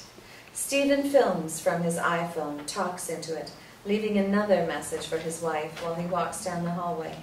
I'm here at the office now. It should only be... We can hear Lawrence and Alex conversing up ahead. Should only be about half an hour. If you want to meet me tonight, please. And Stephen turns into interior, break room, continuous, where Lawrence and Alex sit at the table, dicking around. Stephen turns his iPhone off, and now we can see, from Lawrence's camera. Hey, Mr. Allen, you're back. How you feeling? But Stephen's fixated on Lawrence's camera. Mr. Allen? Turn that camera off, dipshit. No, it's no problem. Sir? Sorry, Alex, I knew you were working tonight, so I just wanted to come by and thank you. I wouldn't be, I guess, here. I wouldn't be alive if it weren't for you and... Craig. Craig. Yeah, Craig. He's not working tonight. No, sir, he's not. Well, thank you, Alex. You're welcome, sir. Stephen extends his hand to Alex. Alex shakes it. That's a fine model. May I see it? Lawrence hands Stephen the camera. Stephen examines it, pans it around the room, gets the feel of it. I swear I've seen a camera like this before. The sound of a chair sliding back. Stephen pans the camera to Lawrence, who stood up to leave. I need to go make a call. Sure. You mind if I hold on to the camera while you're out for a minute? I'm sprouting a budding nerd boner. Well, that's unexpected. What? That a man my age uses the term nerd boner? No, that a man your age can actually sprout a boner. Stephen laughs, or he tries to. Fair enough. Just don't steal it, okay? Ouch. Round one to Lawrence. He leaves the room. An awkward beat lingers until... Like you stole the surveillance footage. I'm sorry? The surveillance footage. I saw you take it that night. Why? Stephen sets the camera down on the table. Will I be able to see it? I don't think you're serious. Why? You're letting that camera record this entire conversation, which means you want him to see this and skip town before you get the chance to do anything outside your nature. After a few moments, Alex reaches into his bag and pulls out a hard drive. He slides it across the table to Stephen. Why give me the footage instead of going to the cops? What he did to you, to that woman, and even those kids is wrong. He's hurt kids? What he did is personal, and the law doesn't acknowledge personal. There is the off chance that you are clean out of your past nature, and Lawrence is an animal. Some animals need to be put down. Alex writes a note down on paper, passes it to Stephen. Stephen picks the note up, reads it. Anybody else live with him there? A girlfriend. Alex stands up to leave. Why tell me this in front of this camera? He's my friend. He's been good to me, and he deserves to know. As Alex leaves, Lawrence returns. Stephen stands up. Make a phone call? Yeah, my girlfriend. Left the message. She didn't answer. Stephen rests his hand on Lawrence's shoulder. She never answers, does she? For a brief moment, they share an understanding. Stephen stands up, brushes past Lawrence, and leaves the room. Interior, Lawrence's apartment, bedroom, evening. Blackness. Click. The camera's just been turned on. The lens cap is removed, revealing Lawrence in his bed. He's just woken up. Behind him, the sun's glare gradually recedes down the drawn curtains, parting the way for a moonlight glow. Lawrence gets up, grabs the camera, and goes to the closet. He takes his work clothes out. He's filming himself ironing the clothes, putting them on, combing his hair, etc. Now we know how seriously he takes his job. All spiffed up, Lawrence walks to the door, which is held shut by a plank braced between the doorknob and the carpet. He removes the plank, opens the door, walks out into the interior, Lawrence's apartment, living room continuous, where Brenda, Carleen, and William lounge on the couch watching TV, vegging out, a portrait of the modern family. Lawrence, you hear the cops are looking for that guy Bateman upstairs? Apparently he was stealing candy out of his apartment. He took off, at least the cops think he did. They're questioning his boyfriend. William glares at Lawrence suspiciously. Like I said, takes it up the ass. Then Brenda gets up and walks towards Lawrence. I never see you anymore. I work a full-time job. To pay the rent? Yes, which you've been spending on shit that you don't need. Don't do that again, Larry. I know where the money's been going, as it always has with you. Lawrence pans to William, who avoids the camera. Listen, we've been talking... Well, who's been talking? Well, William's well off, you know. He's just collected on a large investment, and he wants to help us... I gotta go. Go where? A meeting. You haven't been going lately. Obviously, she's smelled his bullshit for quite a while now. Was that what William said? I'll go get changed. As Brenda walks off screen, Lawrence pans to William, who's allowing himself to slowly float up to the ceiling like a balloon. His arms are extended outwards as if spread wings. Carleen's giggling, clapping, loving this shit. Lawrence drops the camera on a table, collars William, and yanks his levitating ass out of orbit. The hell's the matter with you? Well, felt like a bit of gas. Carleen giggles again. That's about a 12.6 in the supernatural shit meter, fuckface. Gauge me? Ain't no place for that Beetlejuice bullshit in this house, let alone in front of a kid. William moves closer to Lawrence. Behind William, we see Carleen cowering on the couch, scared shitless. Look, she's terrified. Of me, Lawrence realizes that he's the one Carlene's afraid of. and you're right. It shouldn't be brought into this house, but it will be nonetheless, won't it? Finally, they're on the same level. Interior, Stephen Allen's Toyota Prius, parked night. A loud fumbling noise until Stephen's able to remove the lens cap. He's staring into the camera, his eyes all bloodshot, glazed over and half shut. Stephen pans to the back seat, reaches for a large black case. As he grabs the case, the camera clocks a killed bottle of gin on the floor, which explains it all. He presses his thumb to the case latch and flips it open. So yeah, I guess this is what it's come to. This is where God wants me to be. Stephen pans the camera back to the black case, which is now open after peacocking its hidden gem, a disassembled shotgun. After setting the camera down, Stephen assembles the shotgun. Interior, Lawrence's apartment complex elevator, from security camera video feed, black and white, grainy. Lawrence and Brenda idly wait while the elevator descends. From Lawrence's digital camera, the camera is focused on the elevator's digital floor display, which counts backwards as the elevator gets closer to the ground level. 17th floor, 16th floor, 15th floor. Exterior, Lawrence's apartment complex parking lot continuous, from Stephen Allen's digital camera. Stephen tilts the camera as he conceals the shotgun beneath his coat. He's walking towards the lobby entrance. Interior, Lawrence's apartment complex elevator continuous, from Lawrence's digital camera. The camera's still locked onto the elevator floor display. 6th floor, 5th floor, 4th floor. Interior, Lawrence's apartment complex lobby continuous, from security camera video feed, black and white, grainy. The camera clocks Stephen Allen as a revolving doorway spits him out into the lobby. From Stephen Allen's digital camera. Concealing the shotgun, Stephen moves through the lobby and walks towards the pair of doors leading to the elevators. Interior, Lawrence's apartment complex elevator continuous, from Lawrence's digital camera. Ding! The elevators reach the ground level, the lobby. The doors open wide. Lawrence and Brenda exit the elevator. Interior, Lawrence's apartment complex lobby continuous, from Stephen Allen's digital camera. Stephen's almost to the doors that lead to the elevators. Interior, Lawrence's apartment complex elevator hallway continuous, from Lawrence's digital camera. Brenda leads the way and reaches out to the pair of doors that lead into the lobby. She begins pushing them open. Interior, Lawrence's apartment complex lobby continuous, from Stephen Allen's digital camera. Just ahead, the doors leading to the elevator hallway are slowly pushed open from the other side. Excuse me, sir. Stephen turns to address Jimmy, the security guard. His camera stays put as Lawrence passes by.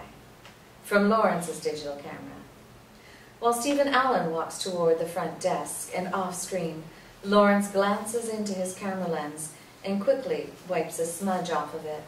He doesn't even notice Stephen. From Stephen Allen's digital camera. The camera sits on the front desk, filming Jimmy as he pushes a large guest book towards us. You need to sign in, sir. Stephen's hand reaches into frame, grabs a desk pen, and signs the guest list as Steve Allen. Interior, Brenda's car moving later. Lawrence is driving while Brenda films from shotgun. Well, are you going to say anything? I was thinking, maybe I've gotten a little off track. Just a little. A bit of a fucking understatement, to say the least. Wendy's got a good head on her shoulders. Shouldn't have written her off. He turns into the parking lot of his AA church meeting. Interior, Lawrence's apartment complex, 27th floor. From security camera video feed, black and white, grainy. Stephen Allen lumbers down the hallway. The neck of the shotgun peeks out beneath the edge of his coat tail. From Stephen Allen's digital camera. He stops at Lawrence's apartment and knocks on the door. A few moments pass by. Then we hear a lock click and the door opens. William stands in the doorway. Is Mr. Tijman home? Obviously, William recognizes Stephen. He stands tall, wanting Stephen to recognize him, too. I guess you're his friend. Any friend of Larry's is a friend of mine, so I guess we're 3 friends, and that makes you and I 2 of 3 friends. Friends do favors for each other.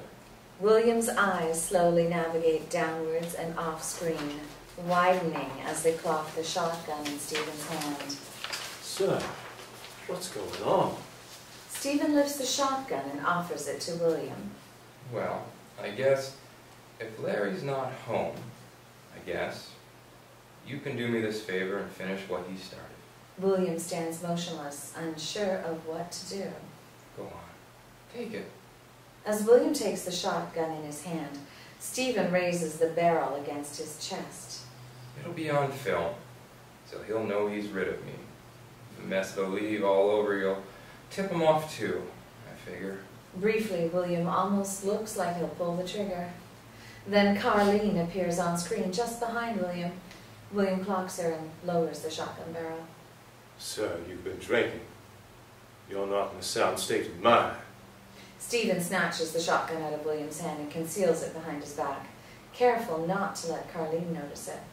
Go home and sleep it off, sir. It's not a home without a wife and son. For a brief moment, before Stephen turns away, we catch the first seed of regret planting roots in William's eyes. From security camera video feed, black and white, grainy. The door to Lawrence's apartment shuts after Stephen shuffles, actually as he stumbles towards the elevators. Interior, Alcoholics Anonymous meeting, moments later. The group sits in a circle of chairs. Lawrence films them from just outside a doorway. They don't know he's there. Lawrence zooms in on Wendy, who's sharing her story. With what little money I had left, I bought her. Well, it was this bracelet. It had a compartment inside of it, like a, like a locket. And it had a combination to open it. Before I left, with my packed bags at my side, I leaned down to her and I handed her the bracelet, this gift. I told her the moment she was ready to forgive me, she could open the bracelet and she'd find every bit of information she'd need to find me. As for the combination, all she'd have to do is ask her father for my birthday. That was 27 years ago. And my daughter has yet to acknowledge the day I was born. Exterior, downtown, night, moments later. The meeting is over. As Lawrence reaches the top of the staircase, where Brenda sits lighting up, he bumps into Wendy. Lawrence hands a camera to Brenda. Wendy? Can you please turn up that? Brenda, turn the camera off. No, this is your idea. I apologize, ma'am. I'm not trying to offend you. I just wanted to stick to his deal. It's okay, but I'd really appreciate it if you turned it off. Brenda, turn it off right now. Don't tell me what to do, Larry. Call me Larry, Brenda. Suddenly, something's caught Lawrence's eye off screen. What is that? Huh? What? Brenda pans the camera, revealing Wendy's bloody nose. Oh, She fishes out a handkerchief and plugs the geyser. it happens, when the air's dry. You would do that to me, wouldn't you? Please, turn off the camera. You're supposed to be helping me. Am I supposed to be encouraged by you? Lawrence, I don't understand. As Wendy backs away, Lawrence keeps closing in on her. Would you please turn that goddamn camera off? The camera drops out of Brenda's hands and crashes onto the pavement as Brenda tackles Wendy to the ground. You're not my mother. You're not my fucking mother. Brenda's strangling Wendy, choking the life out of her. Do you hear me, you miserable bitch? Lawrence rushes over, rips Brenda off Wendy, and launches her into a parking meter, knocking the parking meter head clean off its post. Hundreds of coins scatter all over the sidewalk up for grabs. The AA crowd is speechless, in disbelief, terrified. Snapping out of it, the crowd members gather around Wendy to make sure she's all right. Brenda gets up, slowly, painfully. She flees the scene. Lawrence grabs a camera and runs in the other direction. Interior, Stephen Allen's office night.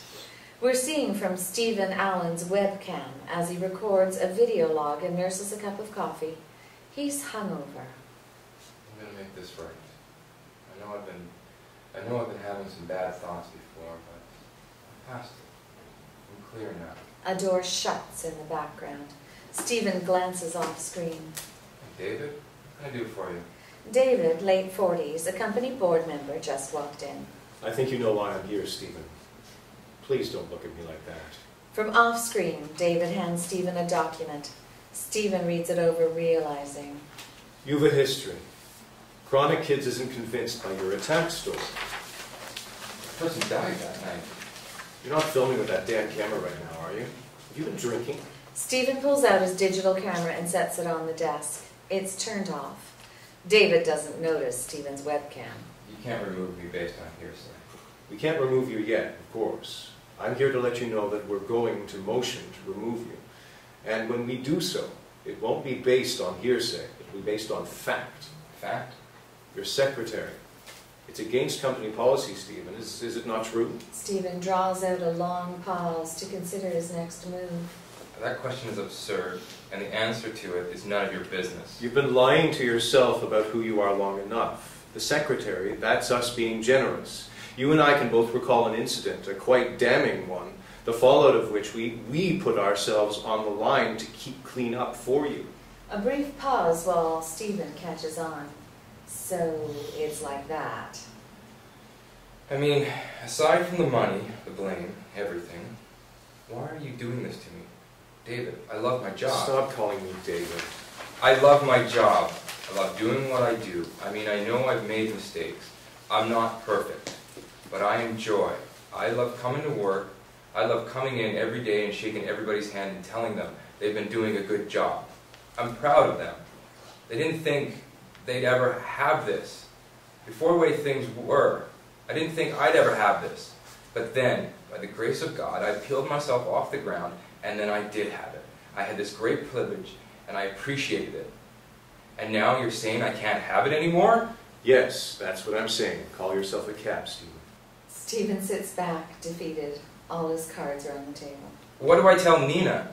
Nina? My wife, the mother of my child. What do I tell her, David? Tell her the truth. Throwing in the towel, Stephen loosens his tie, surrenders his company phone, etc. It's a done deal.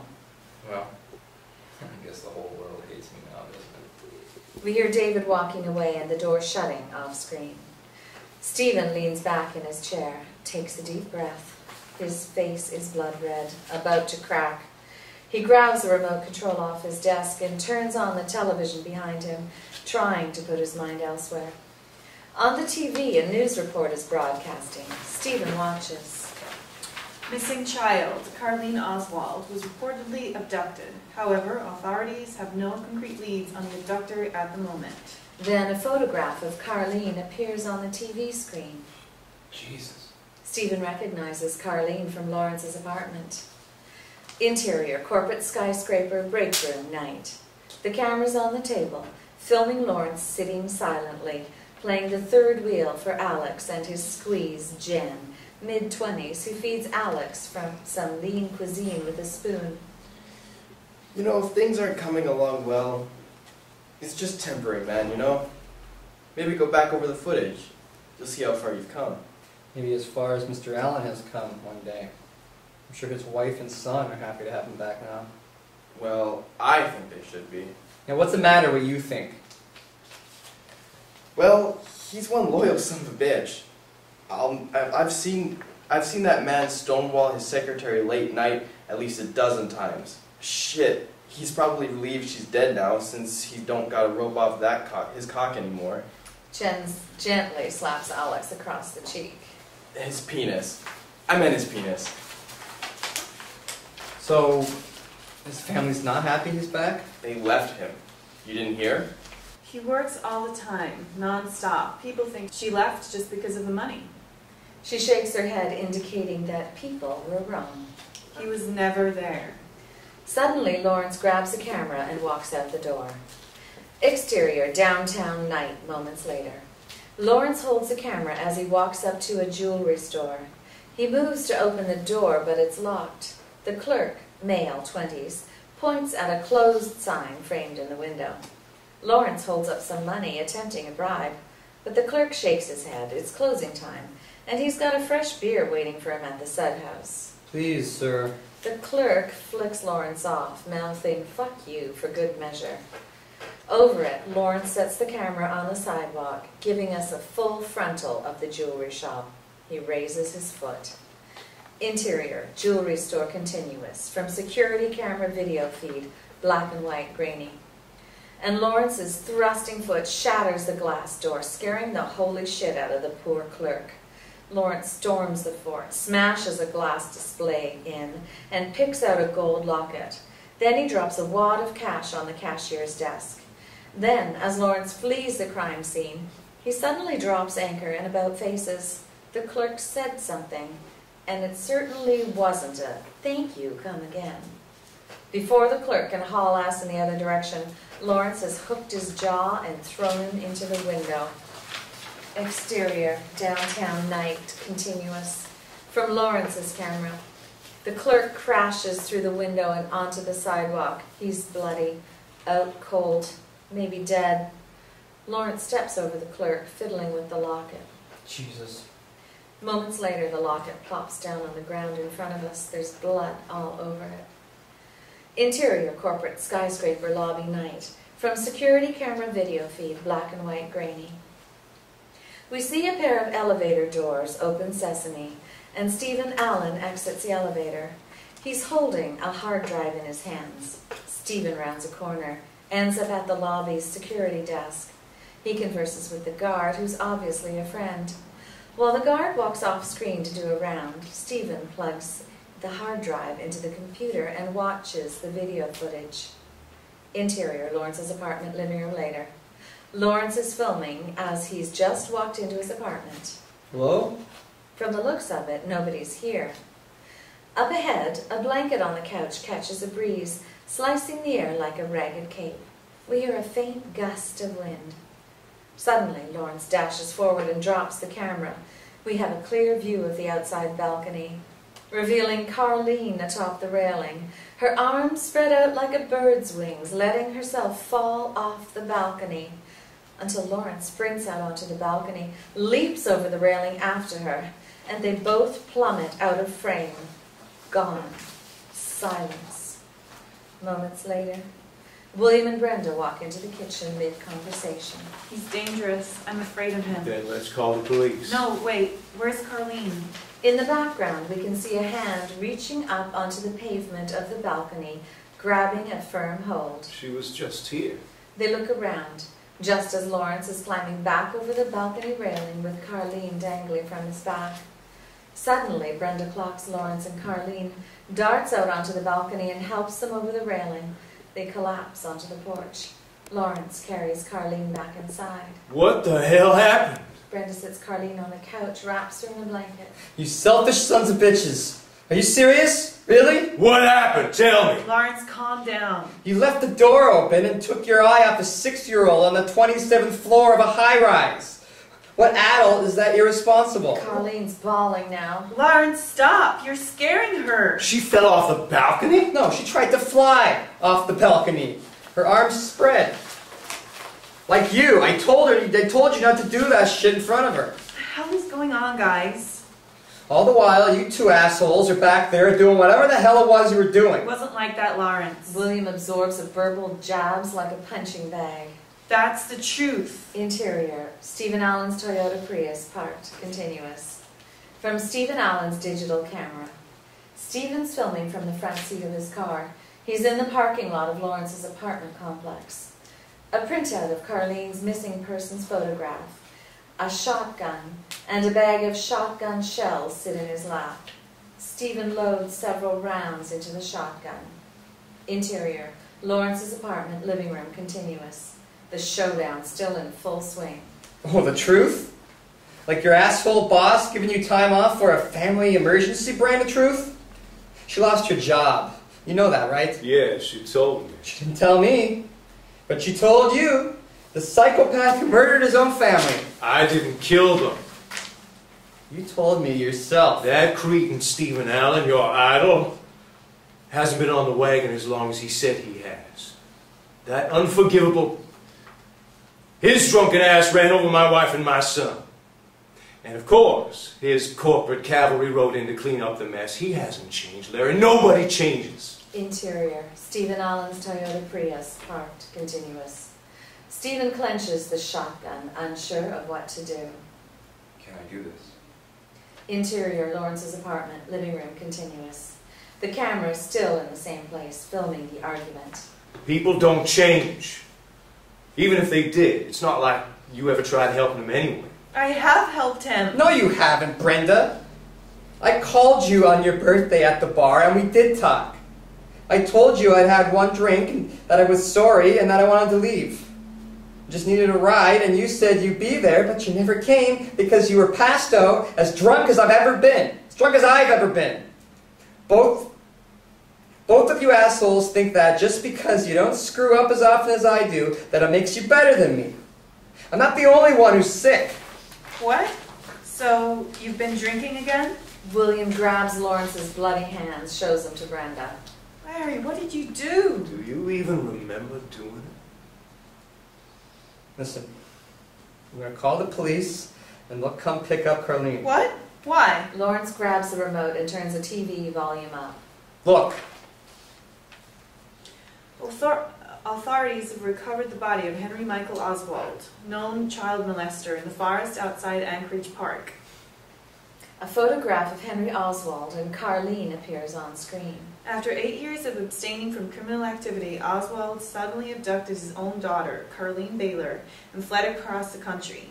In a written confession that Oswald left behind, he said that he knew it would happen eventually. If anyone has information about Carlene's whereabouts, please call the number below. She's not my niece. Interior, Stephen Allen's Toyota Prius, parked, continuous. Stephen's pressing his head against the steering wheel, muttering to himself. He deserves to die. He deserves to die. He deserves to die. Keep saying it and believe it. He deserves to die. Stephen cocks the shotgun, reaches to the door handle. The hum of another car pulling into the parking lot off screen. Red and blue lights flash across Stephen's face. Stephen lets go of the door handle, sits back in his seat. Interior, police squad car, parked, continuous. We see from the camera posted on the dashboard. The prowler's parked in front of Lawrence's apartment building. The cop manning the wheel, Sergeant Baker, is radioing his position into dispatch. At 397 Fitzgerald Avenue, investigating a tip on a 207, also following up on a lead on a possible 217 downtown earlier this evening. Copy? Interior, Lawrence's apartment, living room, continuous. What do you mean she's not your niece? Let's take her and leave, Brenda. And leave Lawrence? Let's take Carlene. Let's go. You're responsible for this, too. We're both owning up to this. You're the monster. Out of control. Let's go. I have money. We're set for life. We can... She's a missing child. And what would you rather have for her? Foster home? All she'll be is one of many just passing through. I won't be a part of this. You're insane, William. A few moments of awkward silence pass. It sinks in. William slips the photo of him, Brenda, and Carlene out of his pocket and drops it, as well as his delusions, on the floor. Then William leaves. We hear the front door slam shut. Interior, police squad car, parked, continuous. Sergeant Baker radios a dispatch operator. Confirming a woman called in with a report of being assaulted by another woman downtown earlier tonight. Suspect's name is Brenda Davis, age 29, correct? Confirmed, Sergeant. At the address. On my way in now. Baker exits the vehicle and walks towards the building lobby. Interior, Stephen Allen's Toyota Prius, parked, continuous. Stephen still clenches the shotgun in his hands. I can't do this. He steps out of the car. Interior, Lawrence's apartment complex, lobby, continuous. From security camera feed. Black and white, grainy. Sergeant Baker exits the revolving doorway. As he approaches Jimmy at the front desk, Sergeant Baker brushes past William, who's heading towards the lobby exit. Exterior, Lawrence's apartment complex, parking lot, continuous. After Stephen steps out of his car, he pops his trunk open and drops the shotgun and bag of shotgun shells into the trunk when the camera falls out of his hands and smashes on the ground. Shit. As Stephen inspects the damage, a cracked lens for starters, we can see William walk into frame behind Stephen. William stops for a moment. He recognizes Stephen. Then William grabs the shotgun and the shotgun shells out of the trunk. God damn it. The camera's fucked, broken. As Stephen stands up, William walks out of frame. Stephen shuts his car trunk, grabs a missing person's photo of Carlene out of the driver's seat, shuts the front door, and walks towards Lawrence's apartment building. Then William walks into frame, holding the shotgun, and follows Stephen towards the apartment building. Interior, Lawrence's apartment, living room, continuous. Vibrating from Lawrence's pocket, he pulls out his cell phone, reads a text message. Suddenly, he runs off screen. Interior, Lawrence's apartment complex, lobby, continuous. From security camera video feed, black and white, grainy. While Sergeant Baker converses with Jimmy at the desk, informing him of the situation, Stephen walks through the revolving door of the lobby entrance. Stephen approaches Sergeant Baker and shows him the missing person's photograph of Carlene. After Sergeant Baker looks over the photograph, he and Stephen head towards the elevators. Interior, Lawrence's apartment, living room, continuous. Lawrence reappears on screen with his laptop. He turns it on and starts going through his footage. Interior, Lawrence's apartment complex, elevator, hallway, continuous. From security camera video feed, black and white, grainy. A pair of elevator doors open, sesame. Sergeant Baker and Stephen enter the elevator. The door shut behind them. Interior, Lawrence's apartment complex, lobby, continuous. From security camera video feed, black and white, grainy. William exits a revolving doorway, concealing the shotgun beneath his jacket. Jimmy greets William, waving him onto the reception desk. Then William knocks the jar of pens off the desk. Jimmy backs William off, motioning that he'll clean it up. Jimmy moves to round the desk and clean up the mess. Interior, Lawrence's apartment, living room, continuous. Lawrence watches footage of Alex ratting him out to Stephen on his laptop. And, it's not safe here. Interior, Lawrence's apartment complex, lobby, continuous. As Jimmy rounds the desk, William pulls out the shotgun. Then, without realizing it, Jimmy's kneeled down right in front of the shotgun barrel. Bang! Williams painted the floor with Jimmy's skull. Interior, Lawrence's apartment complex, elevator, continuous. Sergeant Baker and Stephen ride up to the 27th floor. Interior, Lawrence's apartment complex, lobby, continuous. As William beelines for the elevator hallway, an undiscerning resident has just swung through the revolving entrance doorway. William clocks the resident, clocks the shotgun. The resident tries to slip back into the doorway, but William's already blown them away, lodging their body between the door and the wall, making a doorstop out of it. Interior, Lawrence's apartment complex, elevator, continuous. Almost to the 27th floor now. Sergeant Baker and Stephen are oblivious to the masochistic marathon commencing in the lobby. Interior, Lawrence's apartment, living room, continuous. Lawrence starts grabbing things, this and that. What are you doing? Get Carlene. We have to go to the police. We can call the police. It's not safe here. What is someone coming? Yes! To hurt us? Yes! Interior, Lawrence's apartment complex, elevator, hallway, continuous. From security camera video feed, black and white, grainy. As William enters the hallway, he brushes past a scared, shitless resident who's reaching for the sky and backing up against the wall. William ignores him. A pair of elevator doors open. William enters the elevator, turns around. A flash of light from inside the elevator. The scared, shitless resident drops like a fly. A puddle of black liquid slowly expands beneath his corpse. Interior, Lawrence's apartment complex, 27th floor, continuous. From security camera video feed, black and white, grainy. Sergeant Baker and Stephen exit the elevator, read the apartment numbers on the wall, and turn left. Interior, Lawrence's apartment complex, elevator continuous. From security camera video feed, black and white grainy. The elevator cruises upwards, carrying William and his personal jihad up to the 27th floor. Interior, Lawrence's apartment, living room continuous. From Lawrence's digital camera. Holding the camera at his side, Lawrence films as he, Brenda, and Carleen beeline for the front door. A fierce pounding resounds. Silence. More pounding. Lawrence motions at Brenda and Carleen to hide elsewhere.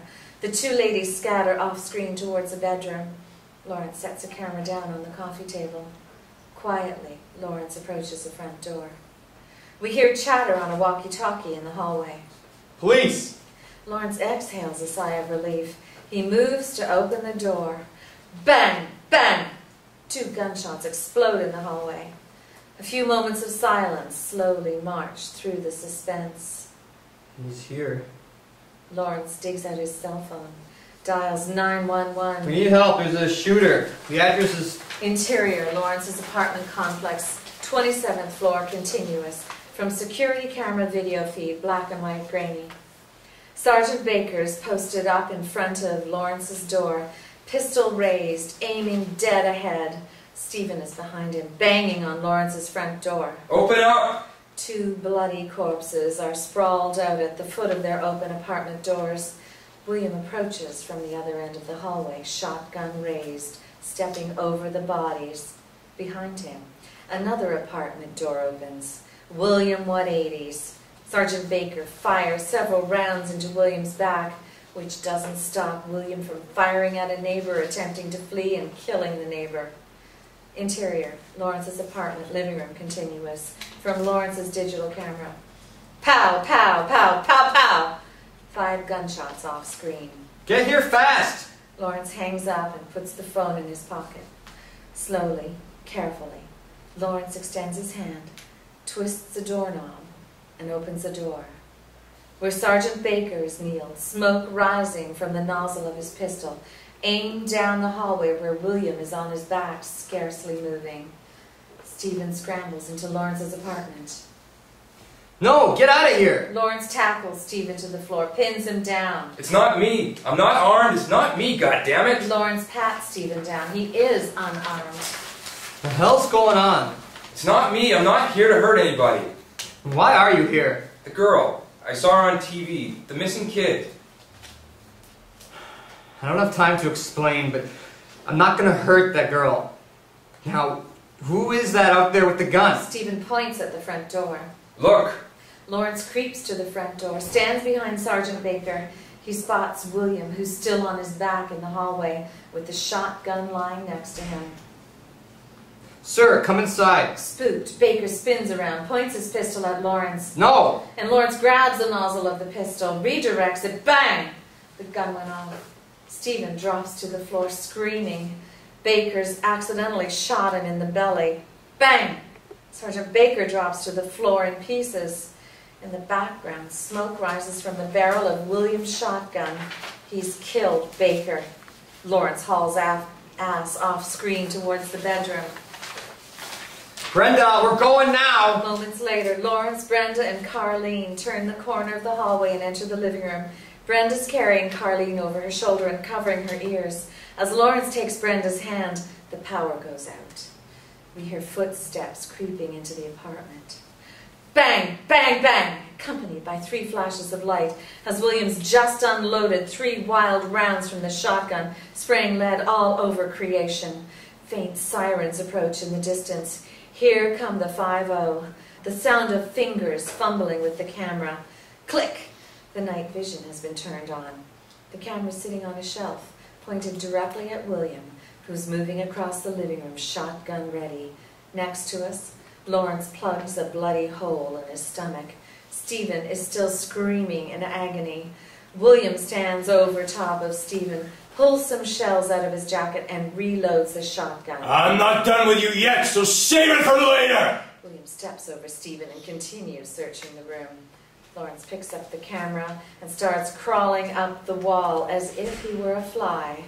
Once he reaches the ceiling, we're inverted with the camera upside down and shuffling along the ceiling towards William. Stephen reaches out, trying to grab Baker's gun off the floor. Now Lawrence is directly above William. We hear Brenda knock something over off screen. William flinches, aims his gun in Brenda's direction. Stephen grabs Baker's pistol, aims it at William. Click! Lawrence has just flicked the camera light on, putting William in the spotlight.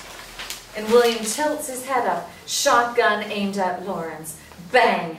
Stephen's pistol blast blows a hole through William's chest, but he's still standing. A sudden growling. Lawrence drops from the ceiling, face swollen, fingernails extended, fangs razor sharp, and bites William on the neck, ripping through his flesh, draining him. Then the night vision fails. It's pitch black again. A scream, a ripping noise, a thud. We hear something collecting in a puddle on the floor. Moments later, the electricity is resurrected. We can see again.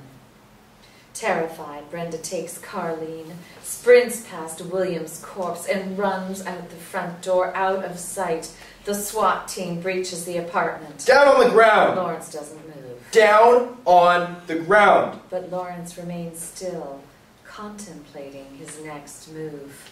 Crash to black. After a few moments of silence, we cut to television footage. A Channel 6 anchor addresses the camera, narrating the aftermath of the bloodbath at the comfort of her desk. Getting word that several people, including an on-duty police officer as well as an investor philanthropist, Stephen Allen, were killed in the shootings. Another television channel. The Channel 9 anchor continues the story against the backdrop of police officers surrounding Lawrence's apartment building. Counts among the most tragic of the nation's shooting rampage, leaving several broken families in the wake of its destruction. Another television channel. The Channel 4 anchor continues against the backdrop of Stephen Allen's home. Unsure as to how the death of Stephen Allen is tied to the massacre, but the department is now announcing that they do, in fact, have a suspect in custody. Interior, interrogation room, police station. From security camera video feed, black and white, grainy. A cuffed prisoner is seated at a desk, holding and winning a staring contest with an exhausted detective sitting across from him. The prisoner's face is hidden within a shadow. Is there anything... It's odd how it works. We can barely hear the prisoner's voice when he speaks. What? When things change in your life, you're forced to step up. You don't want it, maybe you need it. It doesn't play out how you would expect it. I remember the worst day of my life, a long time ago. The first snow of the season. Absolutely beautiful. You know how there's that first day where the snow's still untouched, clean. The exhausted detective nods. Felt so pure. And I think it's because something bad has given me the opportunity to start something good. I don't think I realized that until now. I haven't felt that pure since. There are a lot of families I have to approach. I'm going to have to explain why their loved ones are dead and why they're never going to see them again. I'd like to be prepared to give them that why. Is there anything else you need to tell me? Anything you're holding back? I'm holding nothing back. The exhausted detective drops his pen on the table. I'd like to go back to my cell. 2 guards enter the room and stand the prisoner up. Wait, my family? They're away from you, safe. The prisoner steps into the light, revealing it's Lawrence. As the guards lead Lawrence towards the door. You didn't say what it was, the worst day of your life. What was it? The day my parents left me. Do you believe they made you what you are? I made me. Content, Lawrence allows the guards to lead him off-screen. Interior, prison hallway continuous. From security camera video feed, black and white, grainy. The camera is perched in the upper right corner of the hallway. Below us and to our right is a large door manned by a 3rd prison guard. As the first 2 guards lead Lawrence towards the door, The third guard opens the door and lets the sunlight flood into the hallway. Then the guards lead Lawrence into the sunlight. He doesn't resist, and out the door. A sudden flash off-screen knocks the third guard down. Moments later, a gentle gust of wind carries a fluttering cloud of ashes through the doorway, trickling them all over the floor like fresh snowflakes. Fade out. The end.